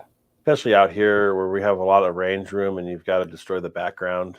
I think because I don't know if you have, how much you shot the 100-400, but you know it obliterates backgrounds. Oh yeah. So you know I think a 135, something in a 135 was at 1.8. It would be awesome out in this environment to do portrait work with, because then you could just get some. You could literally throw people in the background 100 feet behind your subject with big squares of color just to get color in your image. And you wouldn't know they're standing there with big squares. Yeah, I think one of these days will probably be the next one. Yeah, I think I see you doing that. That'd be a good one for you. It's tough though, because I mean that 51.4 is such a good price point. It's like, man. Well, I love the compactness. I love that the 51.4 matches the 35 and the 24 in size. It's, to me, that makes a lot of sense to buy that little trio right there. And I'd want the 14 before I'd want the 35, but the 50 would be definitely one I would want to get. Is that 50 millimeter? The 50 would be you got to have a 50 millimeter, and I don't have one right now. And the 55 counts if you have it. I count it. I don't even know how much the 51.2 is. I haven't looked in a while. 51.2, $1,900. Jeez. It's on sale then, huh? Yeah, it's $100 off right now. Yeah. I mean, it's just like I don't even shoot wide open anymore. So like I don't think that'd be like worth it to me. It'd be cool to have it, I guess, but I mean, I stopped to pretty much 2.8 almost all the time now. Right. Yeah, the shooting wide right now. I'm filming 1.4 on the 24, and I'm maybe 4 feet from the lens, and it's hard to tell in the background of this. Like if it looks good to me on the screen, I don't know what it's feeding as, because the feed. I guess I can see the feed here. Oh, looks good. It catches up. Yeah, it looks pretty good. Definitely isn't as crisp as what I'm seeing on my screen here from the feed, but because I'm seeing, on my feed, I see like a 4K image essentially, even though it's only 720. It looks good. The feed, you get a little bit of softness in the feed. It looks like the color's a little off. Where the biggest difference, like my arm with my watch on it here, I see a lot of detail in my image with my arm, just the skin detail, and in the feed, it's like it's softened out. You don't see that detail in it.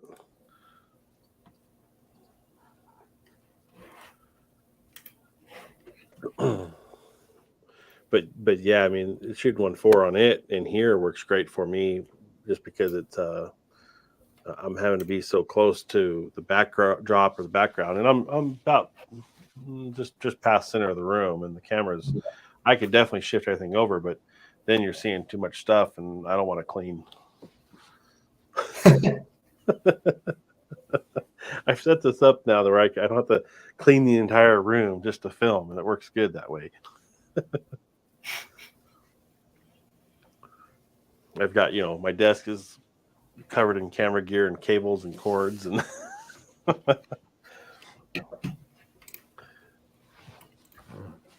just looking at like the U stuff on B&H. Like I haven't been on here at all. Like I've just been so content with my kit. Like yeah, we both were shopping that constantly and crazy. Like, we were just always looking every day. We were looking and diving into that, and I think we got to a point where we were just over it. But we also got all the stuff we really wanted. Like now there's just so many options. Like before, when we first started out with these cameras, there weren't a lot of options. So we were thinking like it's possible to have the whole kit, Now there's 70 some lenses, and you can just pick whichever ones you want to use, and that's what you got. And that's where we're at now. We've got our kits. We're very content with them and learning how to use them. We got over that new photographer bug of you got to have the best stuff. We got the best stuff now. We don't need it. no 135s on here, that's for sure. You rarely see that lens pop up used, and that says something about that lens. Yeah. I always question when you see 4 or 5 copies of a lens on there. It's like the 100 STF. It's always on there used. It's one of the very first GM lenses they made, but like who's shooting with that lens and who likes it? There's a 400 2.8 on here. Oh yeah, or is it down below in the 4 digits? You're right. 10.5. God, that's the price of a small car. Like why would you do that? Yeah. You're able to sell a couple images that are worth 10.5, it's worth it, I guess. That's wild, man.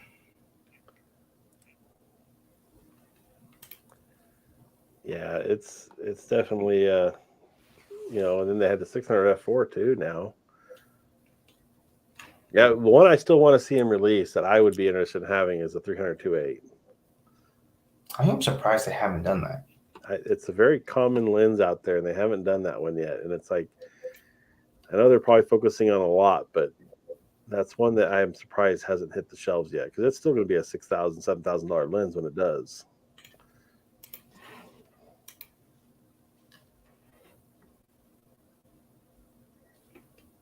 But I think if I could build a kit right now, I would like to probably upgrade to either. I honestly want the R5 just because of the screen. The screen is the reason why I would want to upgrade right now. Having the because I miss shooting. The one thing I don't like about shooting the FX30 is having the screen out to tilt it, and it sticks it out. Now it works great in most situations, but if you're just behind the camera holding it, or you want to just take pictures, you've got to have that screen out and tilted to like hold it low. And I don't like having it out because you have nothing to hold on to other than the lens up in front. And I'm kind of mixed opinion about the side flip screens right now. I think the 6400 option with the vertical flip was a much better option, but it wasn't well received. And of course, it did have its drawbacks. When you wanted to run the microphone or your hot shoe, you had shit in the way. It doesn't make sense. Going low is the same thing. If you're trying to use a handle or a tripod, you just can't go low. So side is really where it's at, I guess, for that. But it's inconvenient holding, and I think that's where having the articulating screen that stays behind the camera is just one of the coolest features. So I would buy an R5, and I'd buy the little Prime tree. It's not a trio no more. It's the 14. I have the 24, the 35, and the 50.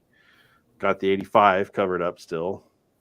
So then the zoom lenses would be the 24-105, and they need to make like a 100 to was it 500 or 600 whatever lens in a G lens to have a full range.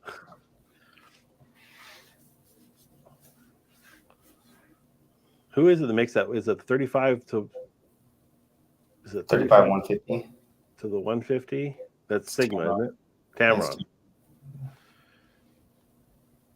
Isn't Canon making a 100 to 500 lens? I was about to say, I think Canon makes, or so, I don't know who does, but it's a 100 to 500. Yeah, Which is kind of cool.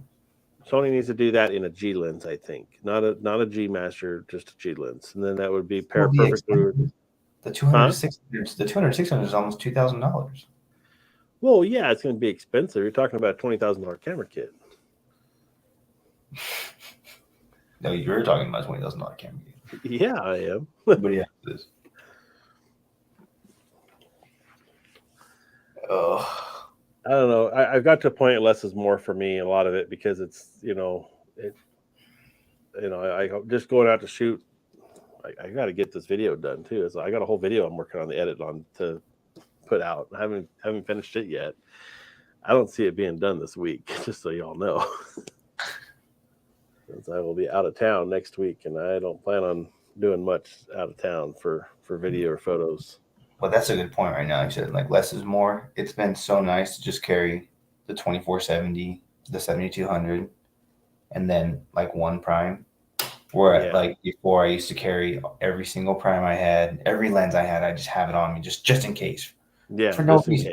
Yeah, it's just nice. You can carry two lenses. I can just carry two lenses if I want to, and I'm covered. Yeah, and that's kind of where I'm at with this little setup. Is like I've got the 24-105, which is it really is, and going through some of the images here on the R2, it's a phenomenal lens. The detail out of it is incredible. And it's just convenient to have just the one lens. And then as far as I've got the 24 and the 85, I mean, a lot of people in the filmmaking industry say that's the two lenses you need for a movie, to make a film with, is the 24 and 85. The problem with 85, of course, is you can't use it for any kind of sound reproduction because you're going to hear that thing moving on video. It's horrendous. Especially your copy. But if you are mic'd up or doing audio properly, then it's not a problem. We're just shooting B-roll. The thing I don't like is that it crops in on 120 on the FX30. Now I've got like 120 or 130s, whatever lens. But it does get good detail shots.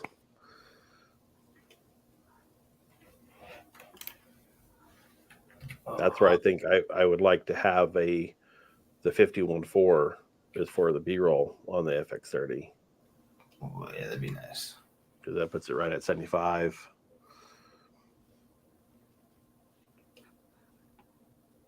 So, I know a little bit off topic here, but there was a Brabus 4x4 squared at Hunter Nights.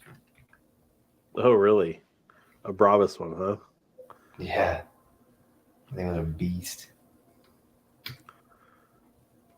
Yeah, that's $700,000. Oh my God. Who needs a car that costs that much?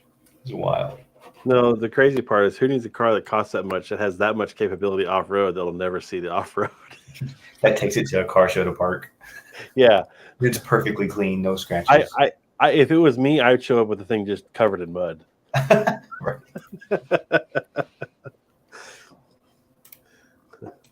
Oh. Man, at least park it on the curb. Yeah, I mean, even the tires look brand new. Like they probably trimmed it there. Yeah, probably. There's that one I see in town every now and then. There's a couple in town. Is there? Yeah, I know. I think they sold like 2 or 3. Yeah, I want to say I've seen a black one, and I want to say there's a gray one.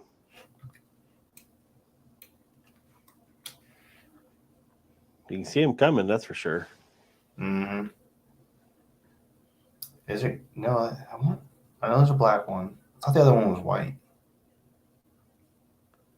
There might be a white one. Like I said, that was a squirrel moment. I just remember. I'm like, oh, this is Malcolm's name written all over it.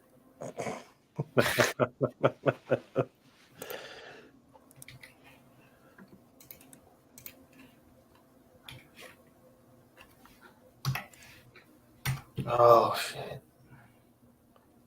Oh, sorry. Yeah, you gotta watch it. You're on live. I think we might be the only two people watching now. I'm pretty sure we are, but if anybody's out there listening in on us, throws a comment, let us know we're not here crazy on this thing. We're almost 2 hours in. We might have to call it at 2 hours here. It'll be a good stream 100 for that. minutes. Huh? 100 minutes. Yeah. Oh man. So right along. Yeah. No, I mean, the nice part about getting into the car photography was definitely just getting the camera out and using it more. It's so easy just to I had it and it sat for a long time. Right. It just feels so good just to shoot photos, just to be out. But we went to the fan expo and it's I didn't pull my camera out at all. I took it in and I wanted to take pictures, but it was just still in that part of me is just I'm not just gonna walk up to somebody and just be like, hey, can I take your photo? Yeah. Some stranger who's just, they're dressed up in their cosplay. Yeah, you see a lot of YouTubers do that cosplay shoots. I think they're common enough that people go out there and people, if they're dressed up, they want to show off what they've dressed up as. So they're more photo energetic, to take pictures. But, what's, for you, what's your end use with that? What are you going to do with it? Yeah. And for me, that's what I end up looking at is what's my end use of the photos going to be? Is it worth taking a picture or not? I went to travel to Reno last year and I pulled my camera out twice. I did try to shoot Tahoe and it was the shit part of the day and it wasn't, there's always a time restraint. There's no, if I can't make a purpose trip to go take pictures, I don't really want to take the camera because I don't use it. It has to be almost a purpose for me to want to take the camera and use it at this point. And, I love shooting video and I love getting nice, clean, crispy footage, and in fact, another video I want to do is the FX30's footage of Pecos Hurley. It was, really, really good footage, I thought. Yeah. So it really highlights what the camera is capable of, I think, in a real scenario, in a real environment, and it did really well. But yeah, for me, to go out and get a shot and get something you want, because I'm not posting on social media with any pictures. I actually made a Facebook page for my YouTube channel, and if you're not familiar with it, you can find it at on Facebook under Malcolm Walker. I think I had a link in one of the videos before for it. I'll probably post it in this one also now if somebody's watching this later on. And if you are watching this later on and you've made it this far, then you must be some sort of super viewer. So I appreciate it. But I thought about doing a photography contest with that every week as the channel and the growth starts developing and start giving a thing where I can eventually do photography show and tell or something on this channel with the people coming in to view, to have a spot for them to show their work to an audience, because it's cool showing off your work and it's something I want everybody to be able to do and experience, because it's neat having something recognized, I guess. But I do want to do that. I want to have get that kind of ball rolling. I started the process of it. I've got something going. It's out there in existence, and haven't been following up or following through with it. And again, it's comes down to the time of the day and what we all got going on. If me and Daniel are used to working full, we work full 40-hour jobs, and usually it's more than that every week. We're working 50 plus hours. So by the time we get home, we're done. We're ready to just recharge and go back and do it over again. Yeah, I'm not gonna lie. I'm so, like, my eyes are so heavy. Like, I didn't think I was gonna stay on this long. Yeah, and that's just it. It's like to I look forward to Monday nights because I like doing this live. I think even though the viewership is so much lower in the live, I actually enjoy it more. And this is something I think I'm going to spend more time doing, more so than the video creation content, because I enjoy this. I mean, I'm going to still make videos, but I'm not going to pressure myself to make a video every week right now. It's realistic. I could possibly do it, but it's taking away from other things in my life that I don't want to take away from. So I'll tinker with it and play with it as I go. I've got the one in works right now. Of course, we're leaving for vacation in a week, so a lot of things been happening to make that all happen, and I haven't had the time to sit down and get that video finished yet. So that's definitely on the plate to get done, and I might try to finish it up maybe, during the trip, maybe driving, if there's an opportunity to it, I may work on it, but and try to get it uploaded at some point and out.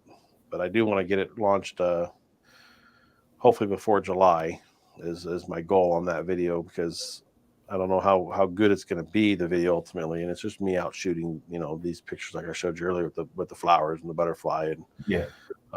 just out, just going out for an actual day to shoot for half a day, and something we don't get to do very often because of our busy schedules and everything else we got going on in life. So, got a full family to take care of. We got the house to maintain and keep up, and then we got to go back and keep it going at work all week. So, I definitely do want to do a trip this summer. Maybe we can plan another August trip down to Terlingua, and do an overnighter out there on a Saturday, Sunday night or something on the new moon to get some new dark sky content. Yeah, we should definitely try. We should try. And what's nice about that is we need to get Austin on board with that one too, and get him out there with us. Yeah, definitely. Put his S3 to the paces. Put that to the paces, and then, but also just he's.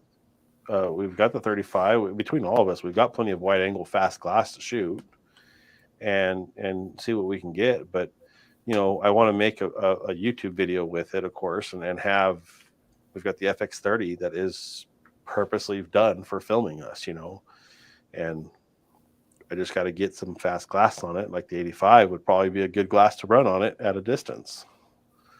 And then we could all be mic'd up. Yeah, there's a whole bunch of. That would be just good, like, because you can do the FX30 comparison to A7S3, and maybe just doing a video with Astro without fast glass. If you got a 24-70, why can't you go shoot Astro? Or why shouldn't you? Let's test out the 20-70. There's a lot of stuff, like, especially when you're just starting, you're just exposed to it. You're just like, you're not like. You're seeing the stuff you're like, oh, if I don't have a freaking 24-1.4, then don't bother going out shooting Astro. Like, no, you can use any lens you want. Yeah, you can. It's under the 85. I know it's 1.4, but it matters more the sky condition than it does the lens quality. What started this channel was Seeking Darker Skies, the video that I made for our trip, and it was a very narrative video. It wasn't a vlog style video as much as it maybe could have been. I thought about going back and re-editing it, like using more talking points and footage, but I didn't shoot it for that either. And then once we were out there shooting, we focused on shooting the stars and not so much of the video side of it. So but those conditions that night for the sky were unreal, especially considering how it started out. When we got there, we couldn't see the stars. I still need an Andromeda shot. Yes, and your setting 200, 2.8 should be more than capable of that shot. I'm down. You know, I mean, that's the shot. That's the shot I want to get. That's like I've been talking about that for years. There was a tracker on deals of the day on B&H this last week. How did you see it? No. I almost bought it because the reason why I didn't was because I clicked into it and researched it a little bit, and it was rather aged because it was how much was it? I don't even know. Let me go back and look. It was like a $600 tracker, but it was an older tracker, and it wasn't. Even though it said it would do astrophotography, it wasn't a purpose camera one. It was like designed for heavier telescope lenses, and it had like the pre-programmed charts you could put on it. It worked off an app control still. It was new enough for that, but I was really close at getting something like that one. Let's see, was it this one?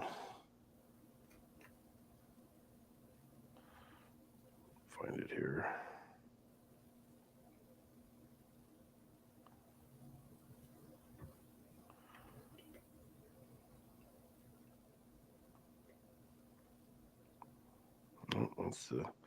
Yeah, see, Sigma released a 14F1.4 this last week. Did you see that? I did see that. It's like $1,800 though. Yeah, I'd probably get the GM. Yeah, I would buy the GM for that price too. Yeah, here it is. It was save $300. You pay $299.99 right now. It's the iXOS 102 PMC8 Equatorial Go-To tracking system.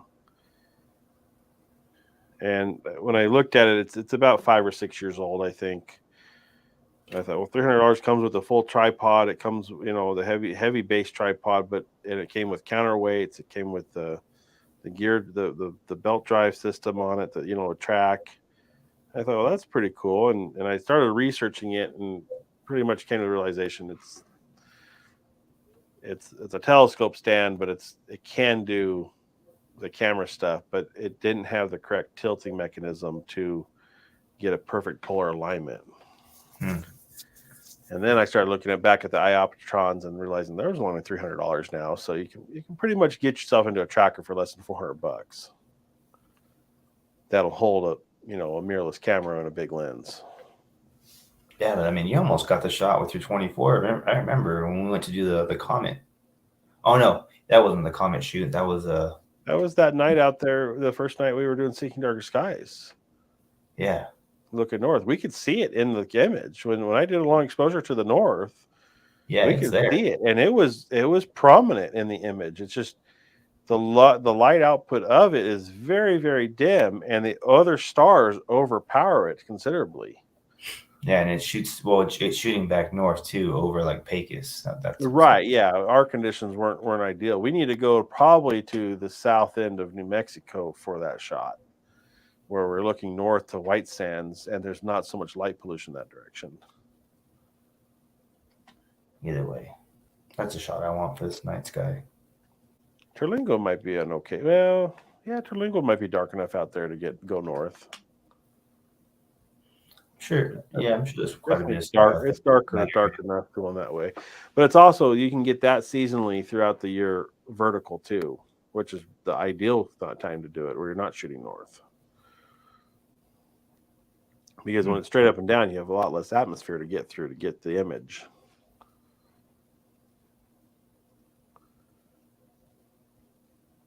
Yeah, we definitely need to do that. Yeah, we need to find the new Boone dates and figure it out. We should do it in August.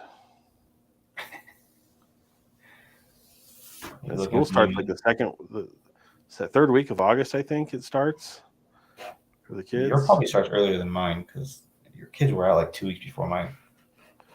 They go back like on the 17th or something.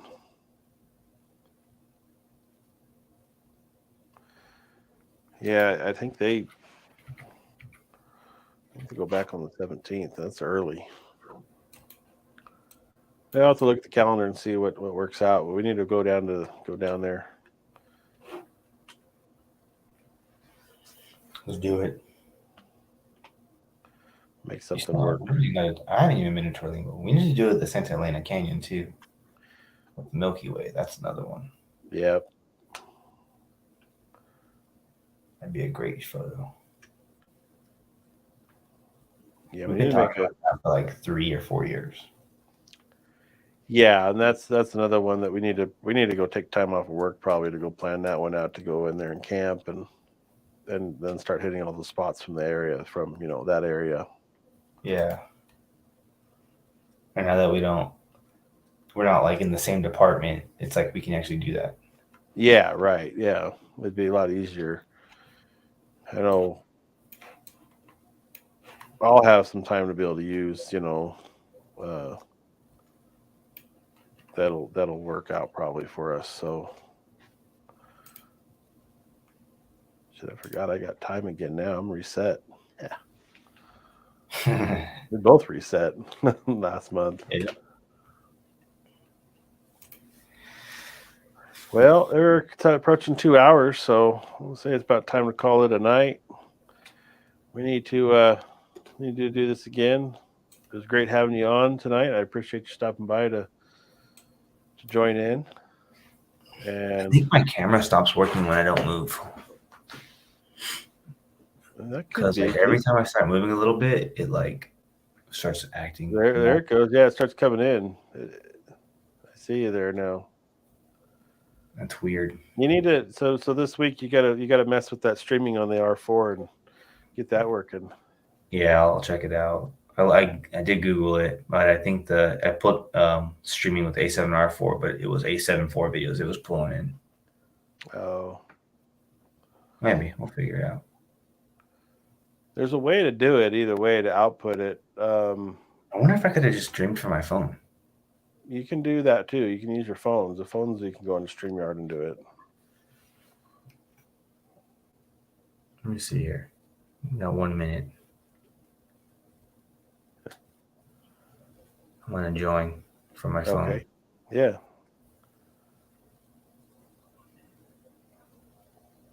See if it looks better.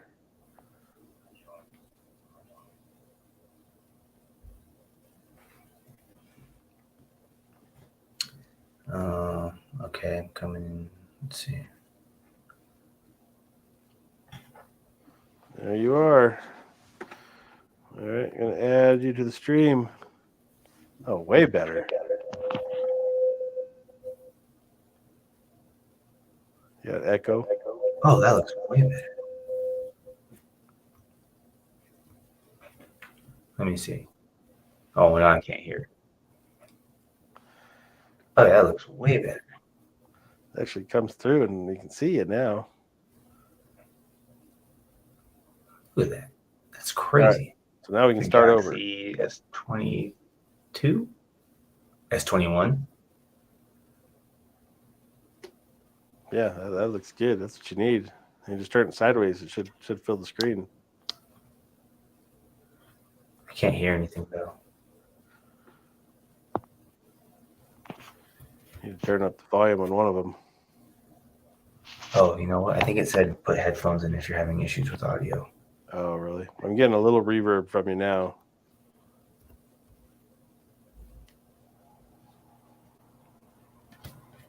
No, they're not paired. I wonder what the heck is going on with that. Well, the other thing I'd like to do too is I'd like to get us to a. There we go. Now I can hear you. I don't know why it's doing that.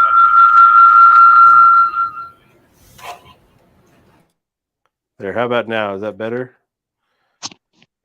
I muted the other broadcast. I think it was. Let me get off the computer. I muted your other one. It sounds a lot better now.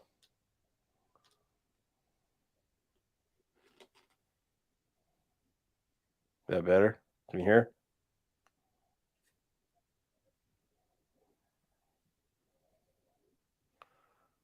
For anybody that's still joining in with us, if you are here, we're just messing around at this point.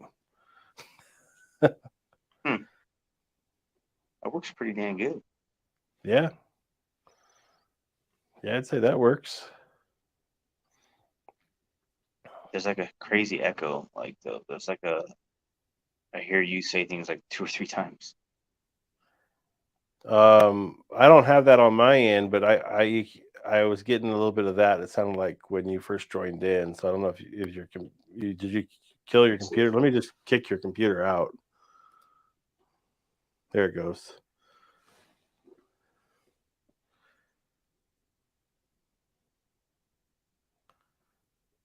I just Yeah, got see off. it? I just closed the everything. Yeah. There you go. That looks good.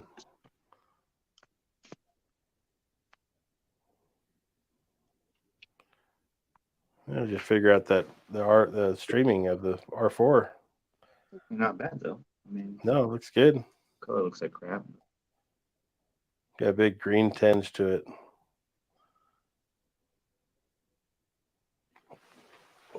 It looks better. The lighter, brighter light.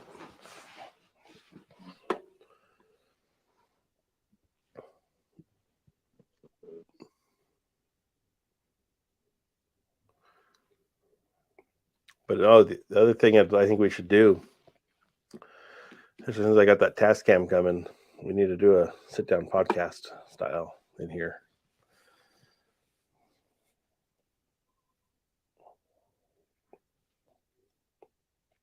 Can you hear? Everything you say comes through twice. Really? Oh, you know why? I know why. It's because the YouTube is on.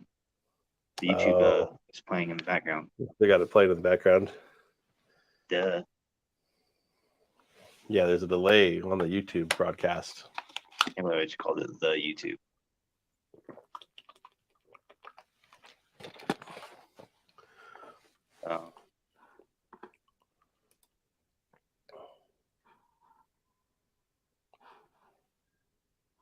Wait, so we're still going? Going for what? I mean, like, is it still playing? Yeah, we're still live. So that's what the problem was. That was still on. But so now, so I can't make this full screen. That's annoying.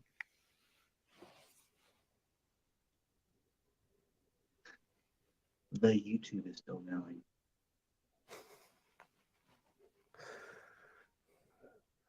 Sound like an old man. That's,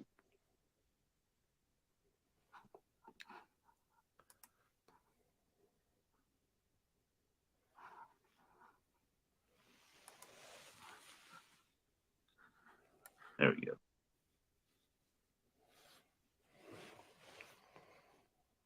All right.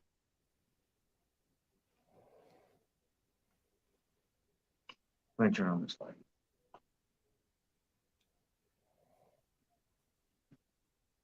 Say something. All right, testing. Okay. Yeah, I can barely hear you. So. Does this come through your phone speaker now? Yeah. I mean, I guess I could put headphones in. Well, like I say, what I'd like to do next time, or when we do get time to get together again, is we need to try an actual podcast style in the office here and do it live. You know, put some chairs up, sit down, relax, and have a chat. Okay.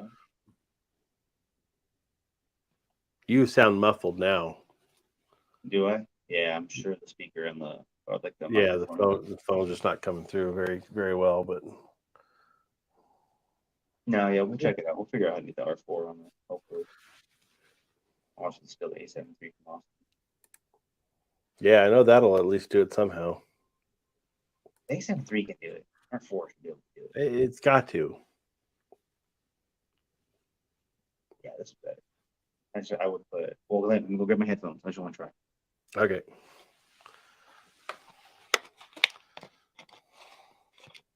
So if you're just joining us, we're just messing around with setup here, trying to figure this StreamYard out. We've I've been on here for a few weeks with it, but it's the first time Daniel's been able to join in, and we're just kind of testing out all the features we have here going.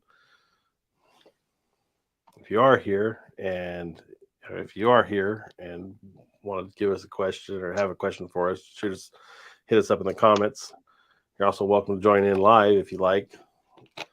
Follow the link in the comments to take you to StreamYard. You can join us live here on the panel.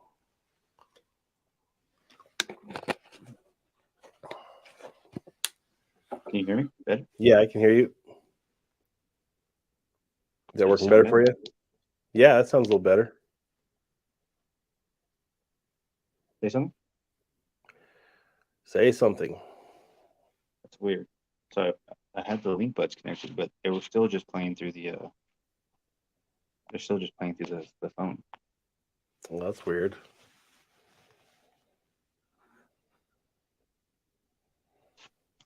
Hold on. Maybe Yeah, I I'm gotta surprised. turn Like I have all my sound coming through the MacBook speakers, and it doesn't seem to ever cause any problems with anybody, the channels I've been on or on this one. There's somebody in one of the video feeds I watched. Somebody's got a squeaky fan or something going in their room because it's just constant like. All right, now I hear you through the headset. There you go. That's much clearer now. That sound better? Yeah, you're right there now at the mic. Nice. There it is. Got it. Yep. I mean, this will work for now. Yeah, it works. And I just gotta get it in a way so it looks like I'm paying attention to you when you talk. Yeah, it's hard not to look at the screen and talk to somebody, and then you gotta make sure you're looking at the camera to engage. It's definitely something you got to practice. I'm pretty sure it's just the two of us in the room right now because I'm watching. I've got the live pulled up running in my background just to see how it looks, and then I don't know if you still do. Yeah, I've got it up on my TV. There's three people laptop. in the video right now. So if you're out there, say hi or something to us. Just let us know you're here. Yeah, who is it? Third person. Say what's up. Yeah, shoot us a question or something, or where you know us from or me from. But yeah, just say hi. Hit that like button. Now we're up to 4 now. That's the highest we've been tonight. Going on? No, all of a sudden you improved your camera quality, and then the the stream's blowing up on us, and we're going to have to go another 2 hours. Yeah, they're trying to make out what Sony boxes those are up there. I can't do this. There they are. What is that? I'm circling with my mouth pointer right now. That's where it's at. And they're like, wait, are those the Green Lantern lanterns? There's an orange one, the black, the white, the blue. Yeah, those are back there. Hey, PK, how's it going, bud? Haven't seen you around in a while. It's good to see you. What brings you in tonight? You got anything going on?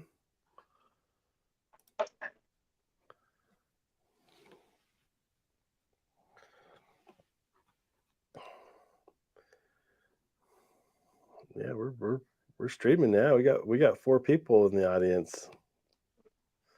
Well, 2 at least I know of. Unless are you still monitoring the feed?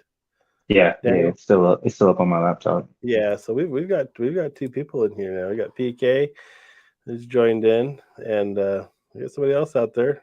Say hi. Let us know you're there.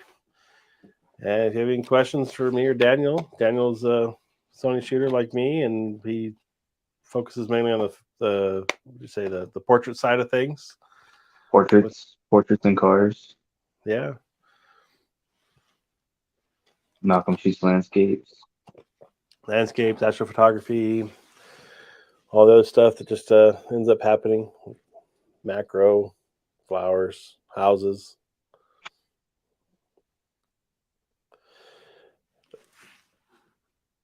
No, just getting ready for my next hip replacement, man. That sounds brutal. I have a feeling that my dad just had his knees replaced.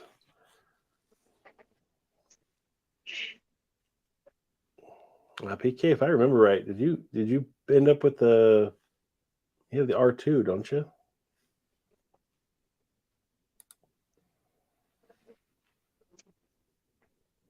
think he's out of New Mexico, if I remember correctly.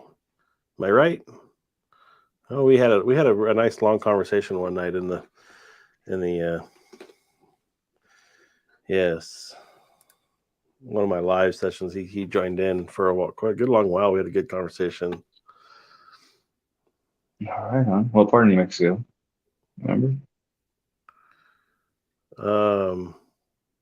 Well, I won't say it. I think I do know where. I'll let him say it if he likes.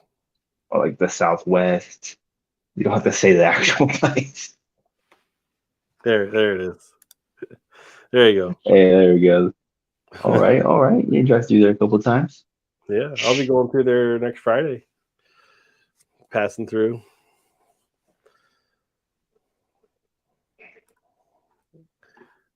Yeah.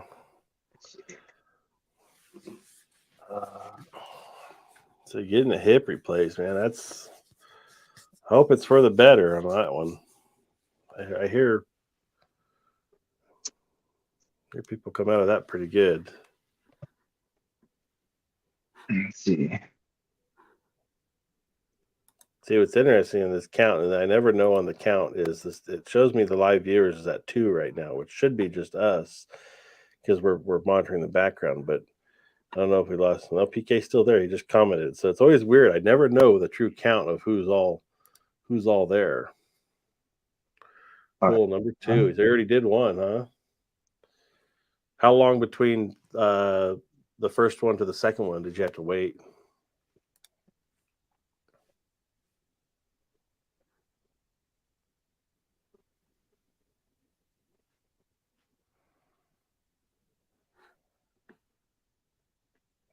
See, there's a way, Daniel, I can make you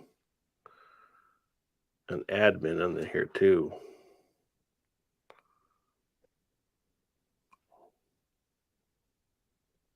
But I don't know. I don't see any options for it right now.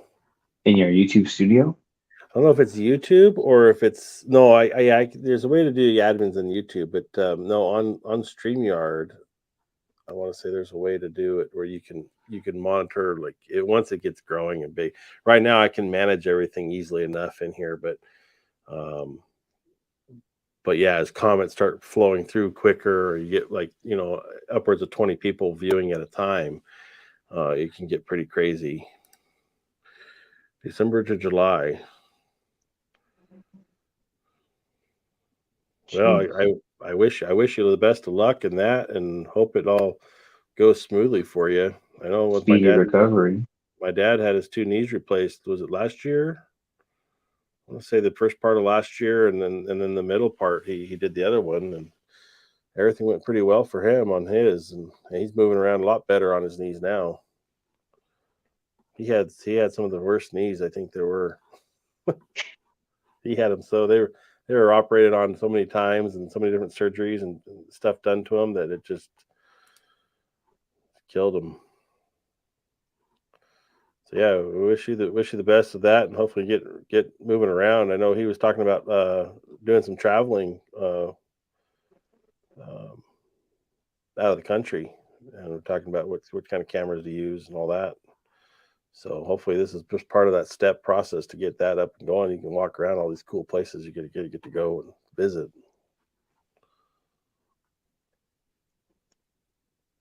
Being in Las Cruces, you get to go to White Sands often?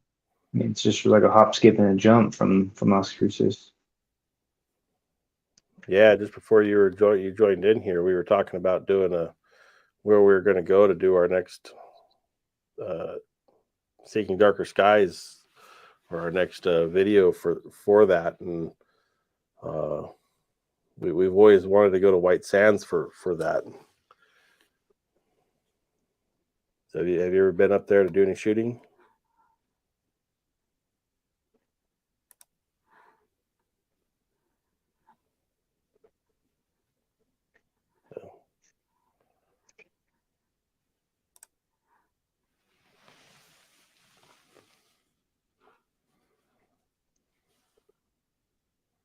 I've always wanted to go out to that Las Cruces, to the where they tested the first atomic bomb. Oh, that was in El Gordo. There's Alamogordo. a Air Force base to the it's east. B. I think I'm right about that. Yeah, but somewhere out there is where they did that, and yeah, I think they open up to the public like twice a year. Yeah, they do that. They do a tour. Yeah, Actually, looks pretty cool. Europe next year. I was stationed at WSMR in 1980.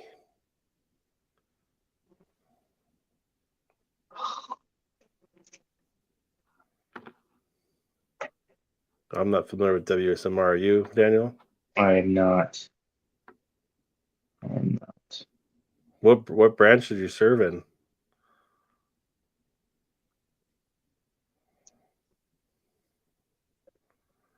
Where's WSMR?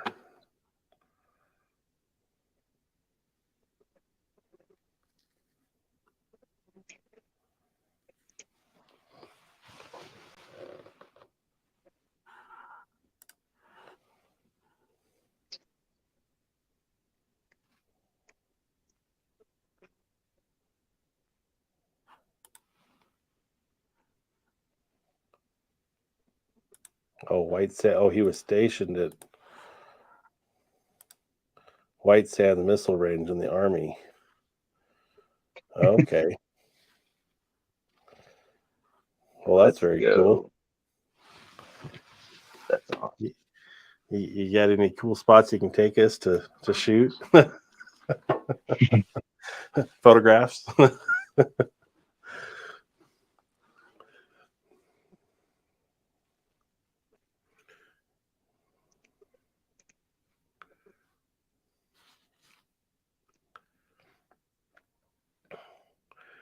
Yeah, I've never been to the White Sands area.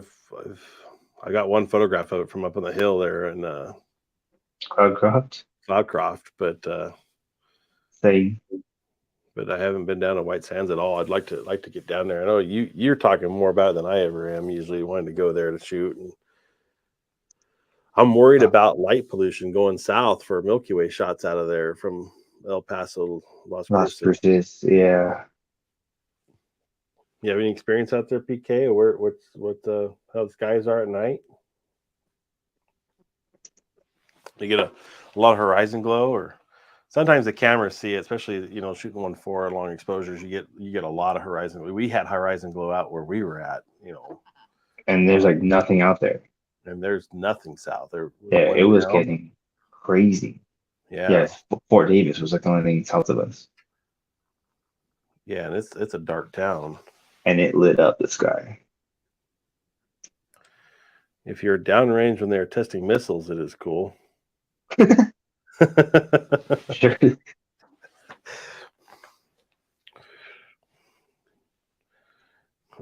Get some once in a lifetime shots right there. It's like Highway 50 in Nevada. If you're ever on it, the Top Gun schools out there in Fallon, and those guys go out in the jets and they have a whole target area up there right off of Highway 50. You can literally park your truck on Highway 50 and just get out and walk to the fence and watch these guys make runs. Shooting guns, they dropping flower bombs, and then sometimes they drop a real bomb or missiles. They have all the old tanks and jeeps and all stuff set up out there to target on. Duck. Yeah.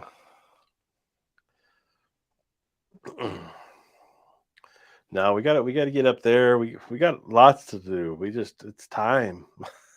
Yeah, time is never in our favor. And it's like it wouldn't be so bad if it wasn't if anything fun wasn't more than 3 hours away, I mean, we can get into some 2.5. Yeah, It's but be still, nice. I mean, round trip, you're looking at 5 hours. It takes a lot of time just to go out and do something. You got to commit. You can't just commit a day to doing something. You got to commit 2. It's true. But I mean, just drive out Friday night, do your shoot, and then you come back in the morning. Yeah. I mean, we're doing Astro, so it's not like we need to be there during the day. It worked for Astro for us, yes. You know, we've gone out and done the shoot, and then we hike out, was it 1.5 miles, and then drive home. Or maybe break your ankle. Yeah. We're in the Permian Basin area out here in the oil patch, West Texas. We actually work together, me and Daniel, and we've known each other through work from 2 different jobs for about 8 years now. Yeah. And then All the time you've lived out here. Yeah, I pretty much met you the day I moved out here and started working out here, and then started realized we had cameras in interest, and grew the hobby from there for us. Yeah, we even had, besides cameras, I had the drone. Then you got the Phantom. Yeah. And I ended up getting the Mini. Or no, the Mini. And then I got an Osmo. I remember I had the Osmo Pocket for a while. Yeah, that's right. Sometimes I wish I still had that. We've had lots of stuff over the years, man. We've been lucky. Yeah. Oh man. Yeah, I could never get into video though. It just doesn't. I don't know. Just never found that pull to it. Yeah.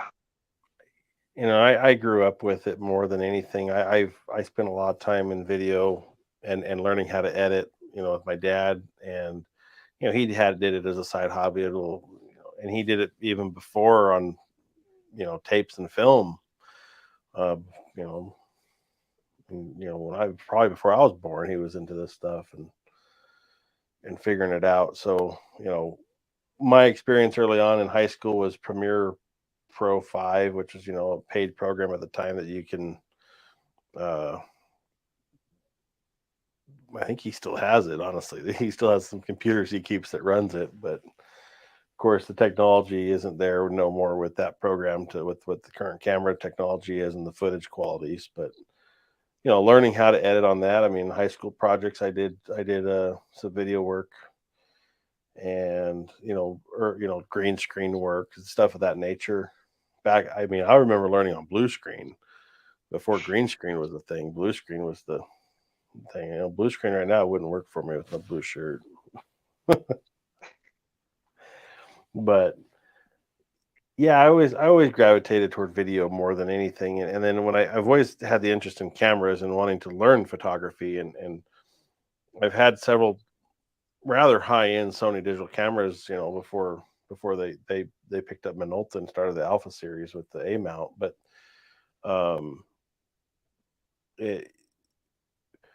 I found taking pictures and producing prints was what I liked the most. I like having photographs in general, and I have hundreds of digital photographs throughout my life of all the different places I've been and people and stuff we've done, and I enjoy having all that. But I really, really enjoy printing prints for photographs and having larger scale prints made. That's the part of photography I like the most, more than just capturing the moment in time. Is it's actually just printing it and getting something unique to give to somebody, and gifting that gift of giving somebody that print. I really enjoy doing that stuff.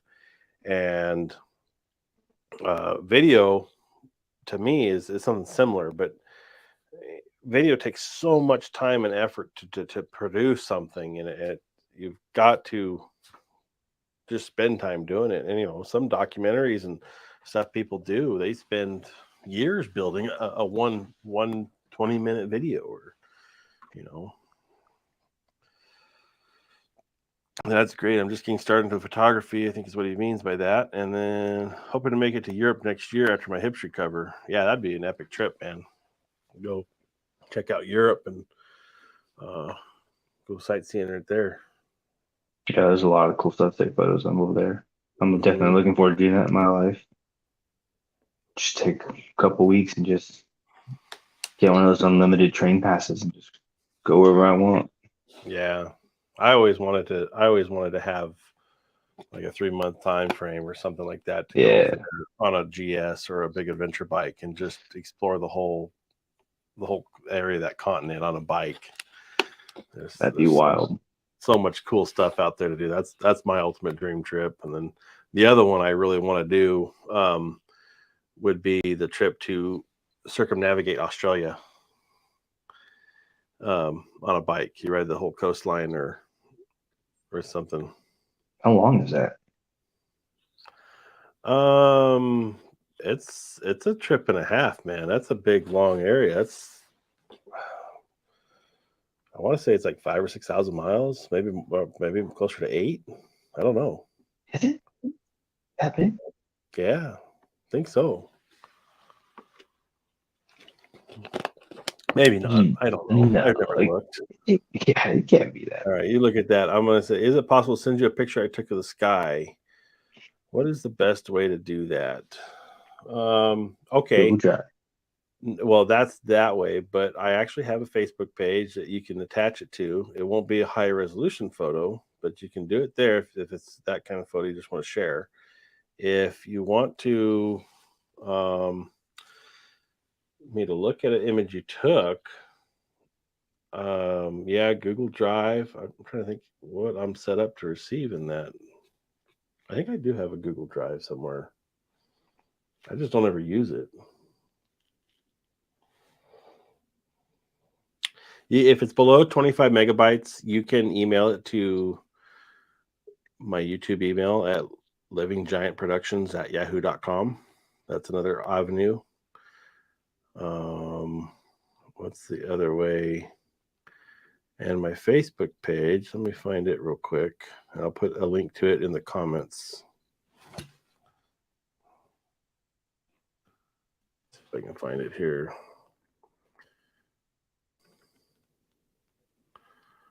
What the hell? Switch users here real quick.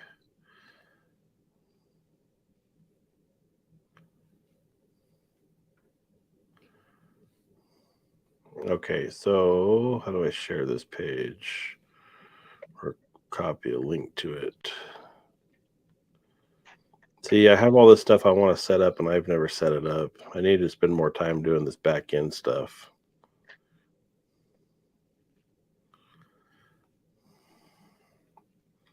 Jesus, 9,320 miles. It's to circumnavigate? Yeah. Yeah. And that's not going through Tasmania. It's called the Big Lap. The Big Lap, huh? Mm-hmm. Okay, he does not have Facebook. Okay, that's fine. So I would try, if it's below 25 megabytes, or 20 megabytes, I think it's a Yahoo limit. You can try emailing it to me. And I'll put that email address here in the comments. I'm spamming you. Put that email address there. It's out there in Facebook and YouTube already. You gotta watch out for that stuff though too. I think with my 3 viewers, it will be all right.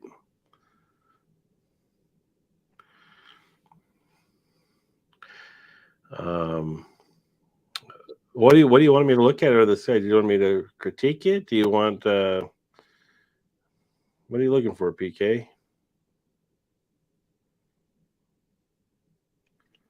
And let me know what you shot it as, like if your metadata is, ISO, f-stop, shutter speed, stuff of that nature.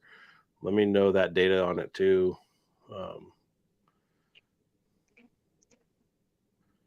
If you just want to share it, we'll be happy to take a look at it.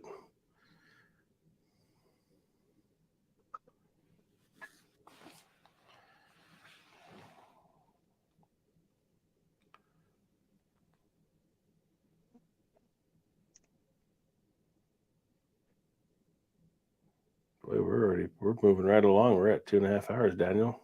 I know. I'm feeling it though, man. I might have to call it. We're gonna have to call. We were gonna call it right before PK showed up. We were about ready to call it, man. That's what it's funny because I said I said, yeah, we're right at 2 hours. We got up to 4 viewers. We got some people in, and it's like we, what was it? I've heard other people that run streams say you've got to be at minimum of 2 hours to get any kind of traction from it. Literally hit 2 hours. 2 hours. Exactly. And I see like, whoa, we have actual people joining us finally.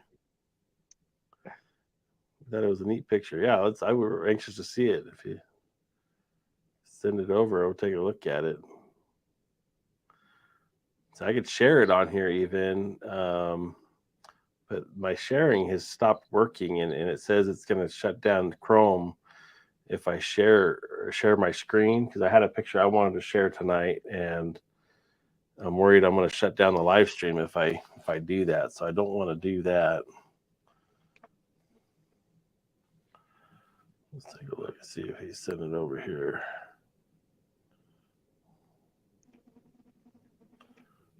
I don't know if he's planning on sending it right now, but if he does, I'm looking for it.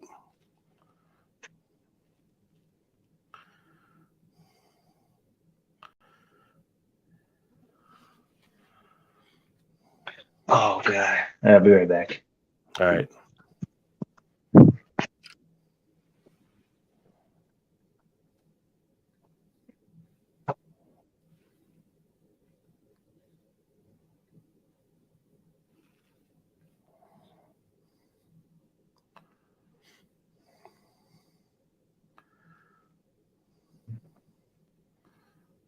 So what's your first stop in Europe, or where are you looking, or what are you looking forward to most in visiting? Like, is that you've seen photos of, or that you'd like to try to take a picture of? What are you looking for in that? Or are you just winging the whole trip?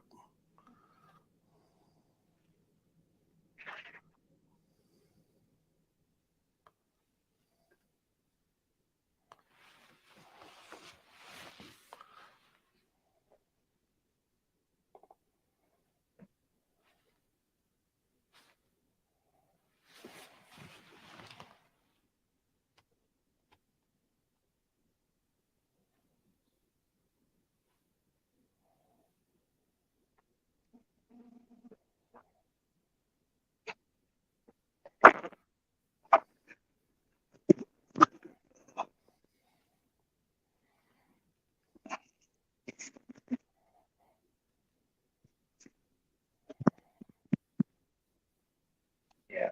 I started watering the lawn at 9.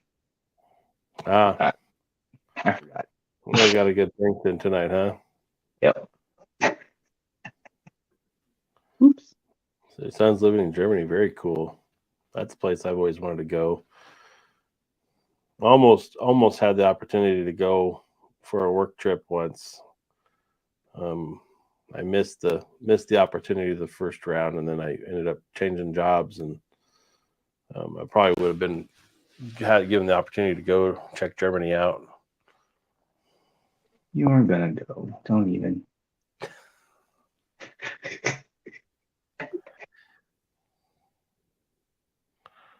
Okay, it says getting the picture ready to copy, so we'll hang out long enough to see if we can get this thing to show up.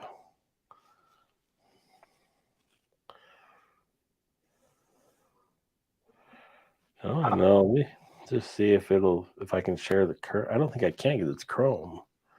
Share screen, and I just go to Window and share. Oh, that worked. Yeah, look at that. Well, that one works. So can I share on this? Maybe I just need to get rid of the screen then. Okay, now how do I stop sharing? This is going to be an important lesson here. Oh, stop sharing. Okay, there we go.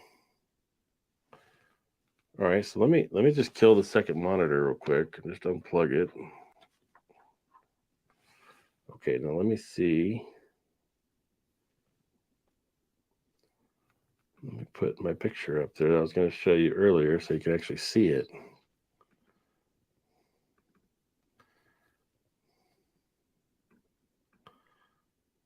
Okay.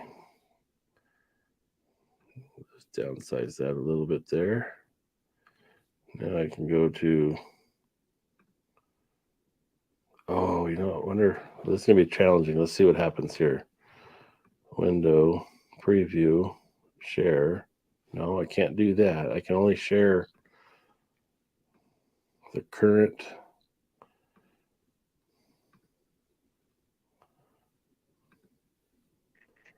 Okay, I'm going to try to navigate this. This is going to get weird here. Oh, it won't let me even do that. Chrome has lost permission to capture your screen. But I can share. Well, let me just see. Let me just try what I did a minute ago. Make sure it's still.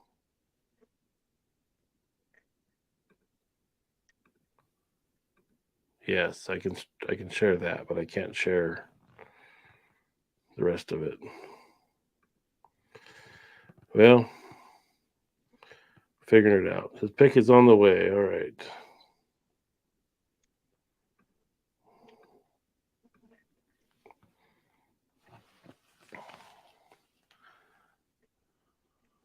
Let's see what we got here.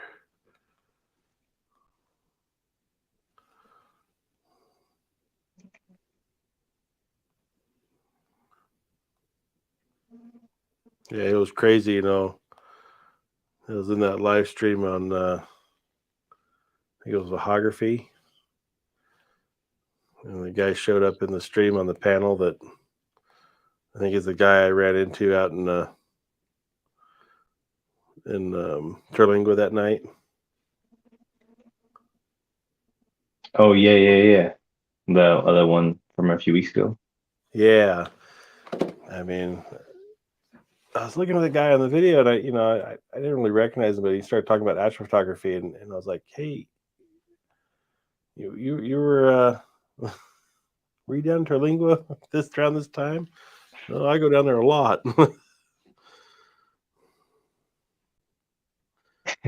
Well, the other night I'm on a stream. Who was it? Wasn't Robert? So no, it was AP Studios. I think I was on, and a guy, was it AP Studios? I don't know. It was Robert Silver, AP Studios, the two I'm mainly on, and I had mentioned I was in West Texas, and the guy's like, "What part of West Texas are you from?" And you know, he's in the same town. There's only 40 people in the whole video on the watching the channel, and the guy is in the same town. Like, what are That's the so odds? random. Yeah. So random, especially for our town. All right. Well, it's still waiting for it to come through. I haven't seen nothing come through yet. We'll be looking for it here. All right, man. I think I'm gonna have to call it though. I guess I'm feeling it. Yeah, it's getting there. Oh, this was fun. New Yeah, experience. definitely. Appreciate you coming on and sticking out as long as you have. It's definitely helps, you know, getting some activity going, and we definitely want to have more of this. So yeah, get that R figured out, the R4 figured out to stream on it. See, but I don't have a mic for it. And I think doesn't You can use the microphone in the laptop, which sounded fine. okay.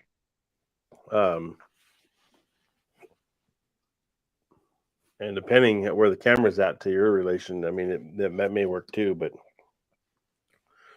yeah, you can. That's what I've done because I've lost my microphone setup with it being dead, and I've had to revert back to the laptop. And they said they didn't hear a sound change from the laptop to the Rode mics. Yeah, it sounds good. So right now I'm using the handle to do all this. So it's the camera's plugged in and powered to the laptop, and the laptop's powered to the wall, so everything stays on, and I can run this a long time. I think I can run it indefinitely, but StreamYard only gives me 20 hours of streaming a month with the free subscription. Which that's more than enough for what I'm doing because I'm not running these 10-hour streams like some of these guys do. I just wish so. Like I'm watching the StreamYard stream, not YouTube, on my phone, Mhm. but like it doesn't let you Yeah. like expand the screen. Oh, I can't. Look at that. That's how you do it. Just gotta pinch and zoom. Yeah, there it is. So I was like, it's hard. It was hard to see you. All right. That's way better. That's how you do it. Oh, that's fun. All right. So the pic he took is on the iPhone 12 Pro, 52mm f2 ISO 25. Now, let's see if we still have it here. I still haven't gotten it yet.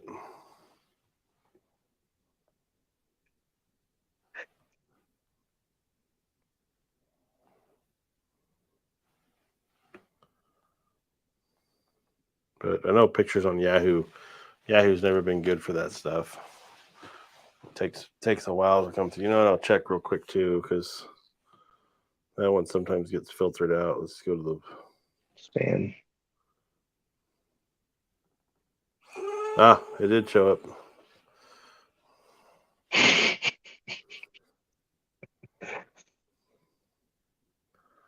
Oh wow, that's cool.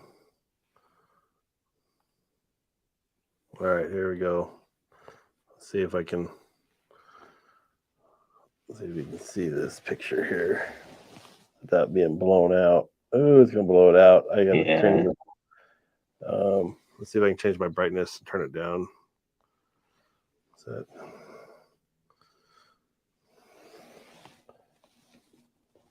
Oh, that works. Let me put myself big here.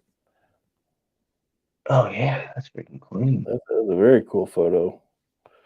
It almost looks like a streak Yeah. through the sky, and one of those like vapor things that the jets hit when they hit the sound barrier.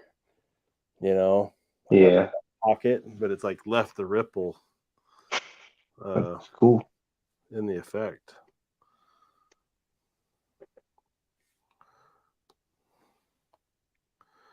Yeah, that's weird looking. That is a cool. So where was if you recall? I'm trying to look at the shadows in the buildings. Where's the sun at in relation to where you're taking the picture at to get that?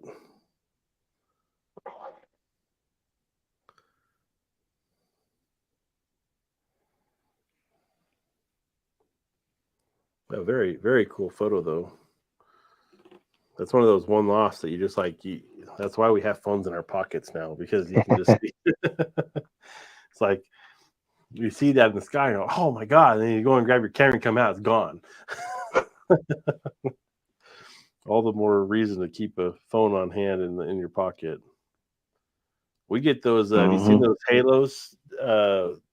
It's like a rainbow, but it's not a full arch rainbow. It's a rainbow just in like a cloud or a sky. Have you seen those here? I got a picture of one of the few times I shot the A7 III because it had the lens on it I needed, and I just grabbed it and went out front and got a bunch of pictures of it. Oh, all right, man. I got to go. Yeah. All right, man. We'll have a good night. We'll see Yeah, you I'll see you later. in the morning. Appreciate you stopping by. Where can they find you at, Daniel? Oh, on Instagram. Yeah. My story of light for portraits and spend time well. Spend underscore time underscore well for car photography. All right. Good deal. Thanks, man. Check out Daniel. Make sure you follow him on Instagram. All right, man. Appreciate it. All right. Have a good one. Bye.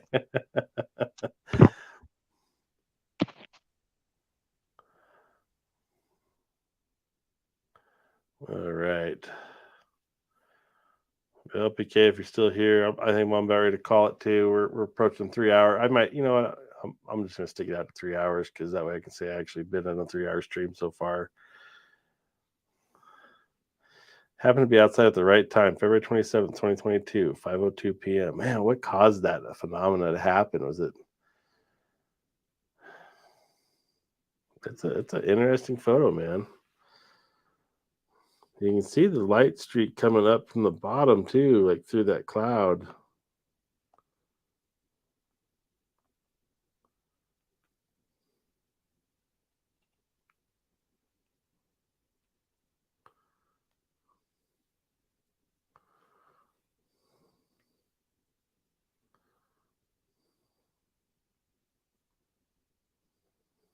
Okay.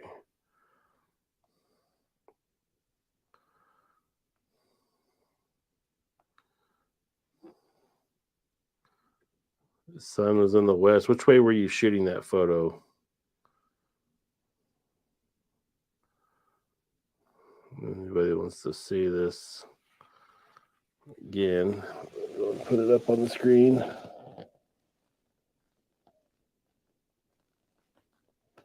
A little bright, but yeah. The clouds were just right. Yeah, they were. So the sun was to the west. So that's weird. It's a cool effect. I can't remember what they call that rainbow that's in the clouds at times. You don't it's like a straight rainbow. You don't get an arch to it, but we get those quite often around here. I also got an image one time of a moon halo. Looking at the full moon, it had halo rings around the moon, like in significant distance coming through the atmosphere. It looked really, really cool. Yeah, there's some, if you've got the moment right, you can get some amazing shots with clouds, and they go away quick if you're not watching for them or thinking about it. If you take more than 10 seconds to think about it, it's too late to take the image, because it's that stuff happens quick and disappears.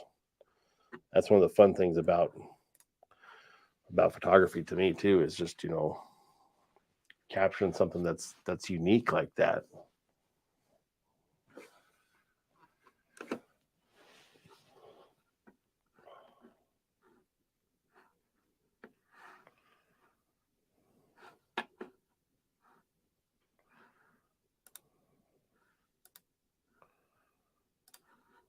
All right.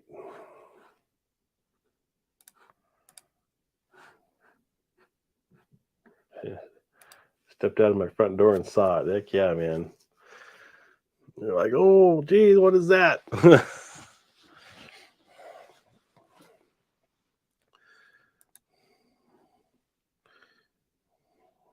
Yeah, my wife caught the I was thinking an image of it, but she saw the International Space Station fly over our house one night.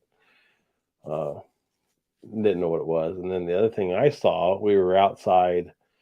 I was actually trying to shoot that green comet that was popular a few months back, and I actually got the comet. It was not nowhere nearly as close as like the Neowise comet. The Neowise comet was unbelievable, but the capture, anyways, the green comet was very, very faint in the image.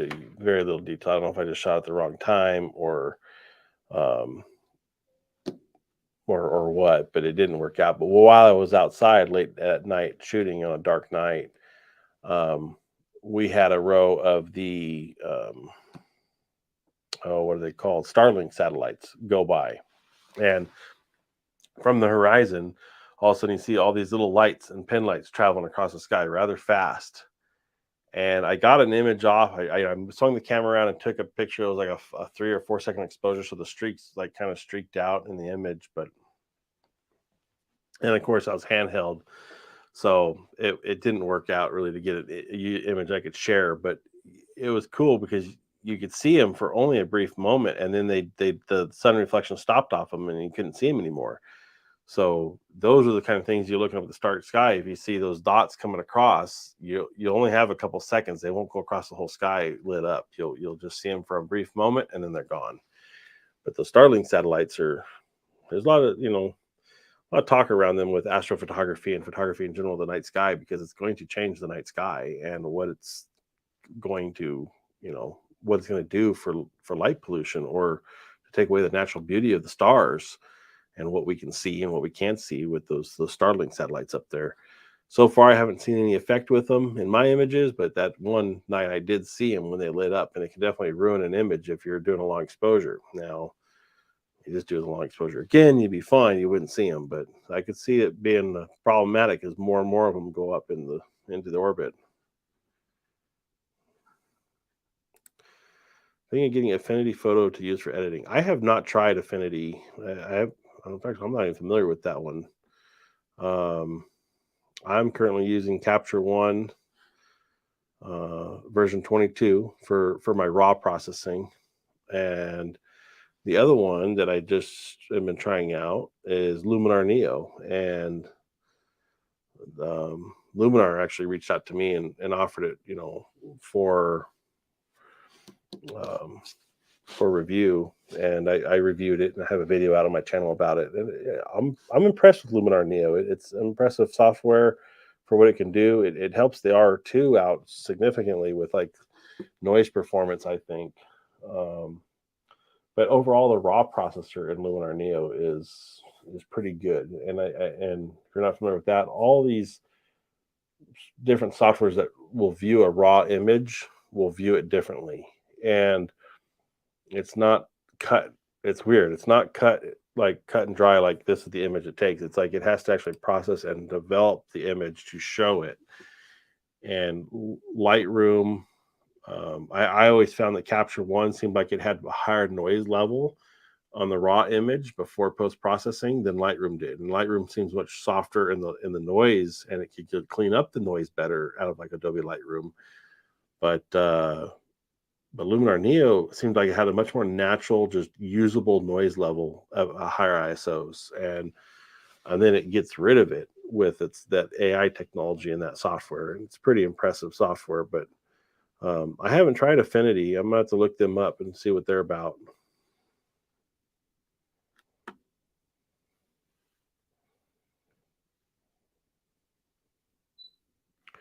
Yeah, my last YouTube video, the concert photography, I talked about that Luminar Neo in it. And I'm playing with it right now, and it won't let me share an image, which sucks.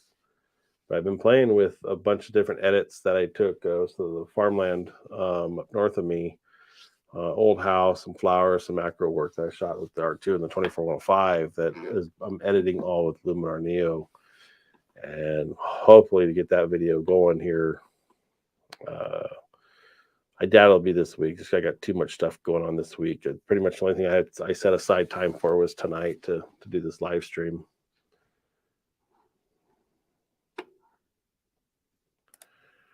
Do not want to do a subscription APS 690. Yeah, I agree 100%, man. I do not like subscriptions. I had Adobe Lightroom and Photoshop for many years when I first started, and I loved it and loved having it. But the subscription gets old. Every month it's the same $10. And then when you're not using it or you're not editing photos, it sucks having that subscription sit there and just not be utilized. So I'm all about trying to find a cheaper alternative than paying a subscription, or even just paying for a good program up front that you get to keep and use. That's where I'm at with Capture One. Capture One is a very, very powerful editing software. I haven't even begun to scratch the surface of what that software can do, but it does everything I needed to do. Just like if you played with Lightroom at all, or anything similar with light control panels, like most editors are now these days. Capture One does all that, and it's a one-time payment of like they try to sell you on the presets and all the extra stuff that I don't want, and it's I want to say $150 or something for the main program, but they have a Sony specific, and then they have a Pro which handles all cameras. So if you buy just the Sony software, you can't process a Canon image or a Nikon image, which is kind of weird. But if all you're shooting is a Sony, then it covers you, and you don't have to worry about editing anybody else's stuff, and all giving you all that extra stuff you don't need. $69 is a no-brainer for some photo editing software. I'm gonna check them out. Luminar Neo offers both. They offer subscription and a one-time buy. The only downside to the one-time buy is you don't get the updates, and you don't get they have their expansion, the extensions, which is all the AI software tools. You don't get that unless you pay, like it's like hundreds of dollars for the program by itself, standalone with those. But then you still don't get the future updates. So and that's how these companies rack you into subscriptions. It's like cable TV. I hated paying for cable TV, and I stopped it years ago because I didn't want to pay for all this stuff I'm never going to watch. Streaming comes out and starts becoming popular, and it's cheap.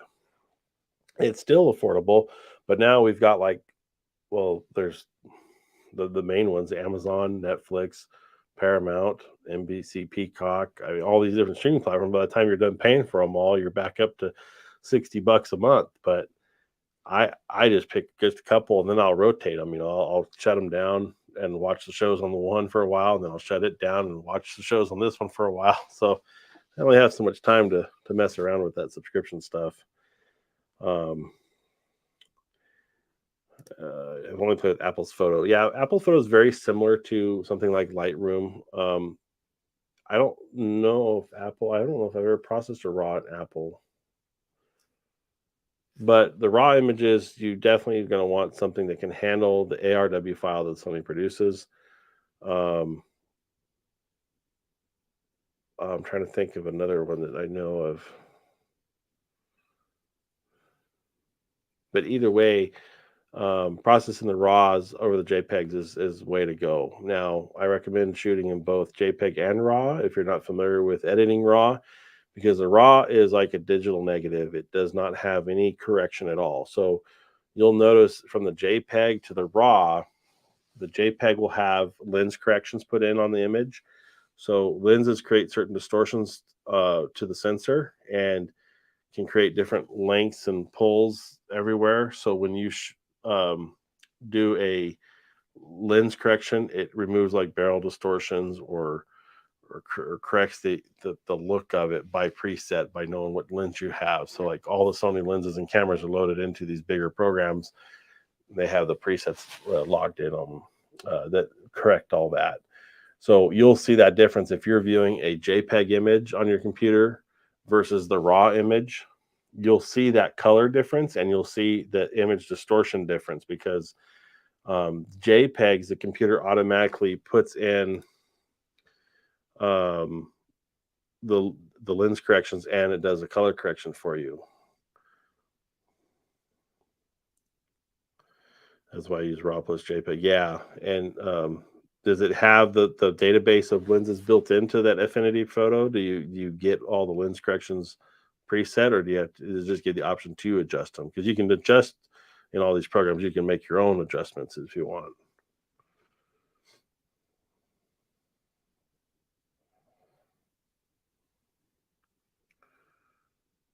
Yeah, I still shoot RAW plus JPEG, and I question why, because everything I've ever processed has been processed off of RAW, and I've made the mistake of removing RAW and shooting only JPEG, and then one of my favorite images I've ever taken of my son was shot on JPEG, and it's like, well, it's a great picture still, but it's just like I don't have the RAW of it. I can't get it better. Yes, it has preloads. Okay, good. Yeah, you gotta have those. Gotta have those presets. Gremlin, Todd sent me. Todd? I'm not sure if I know it, Todd.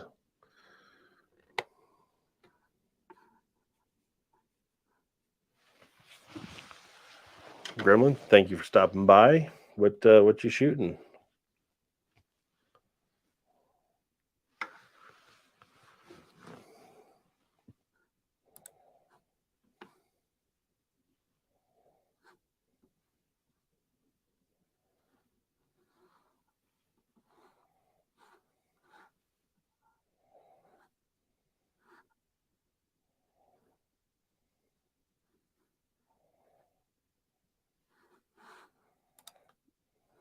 Yeah, if anybody's in the room wouldn't mind hitting that like button on this video, that helps out tremendously. Go down and push that like button.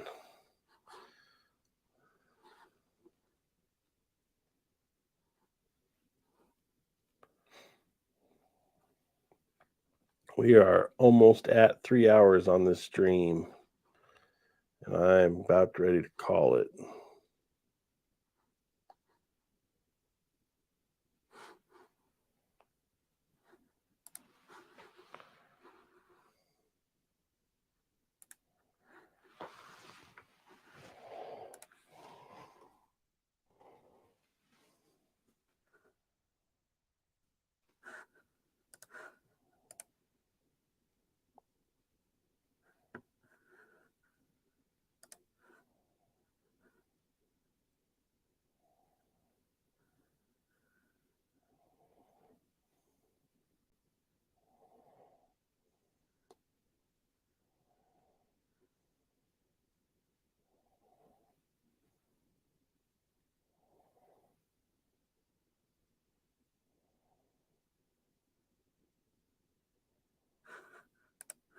Sorry, I was looking at.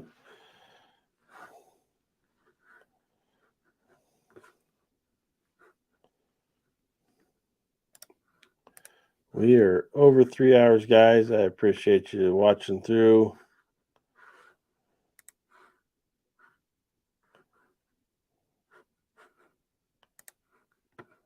I think I am ready to call it a night.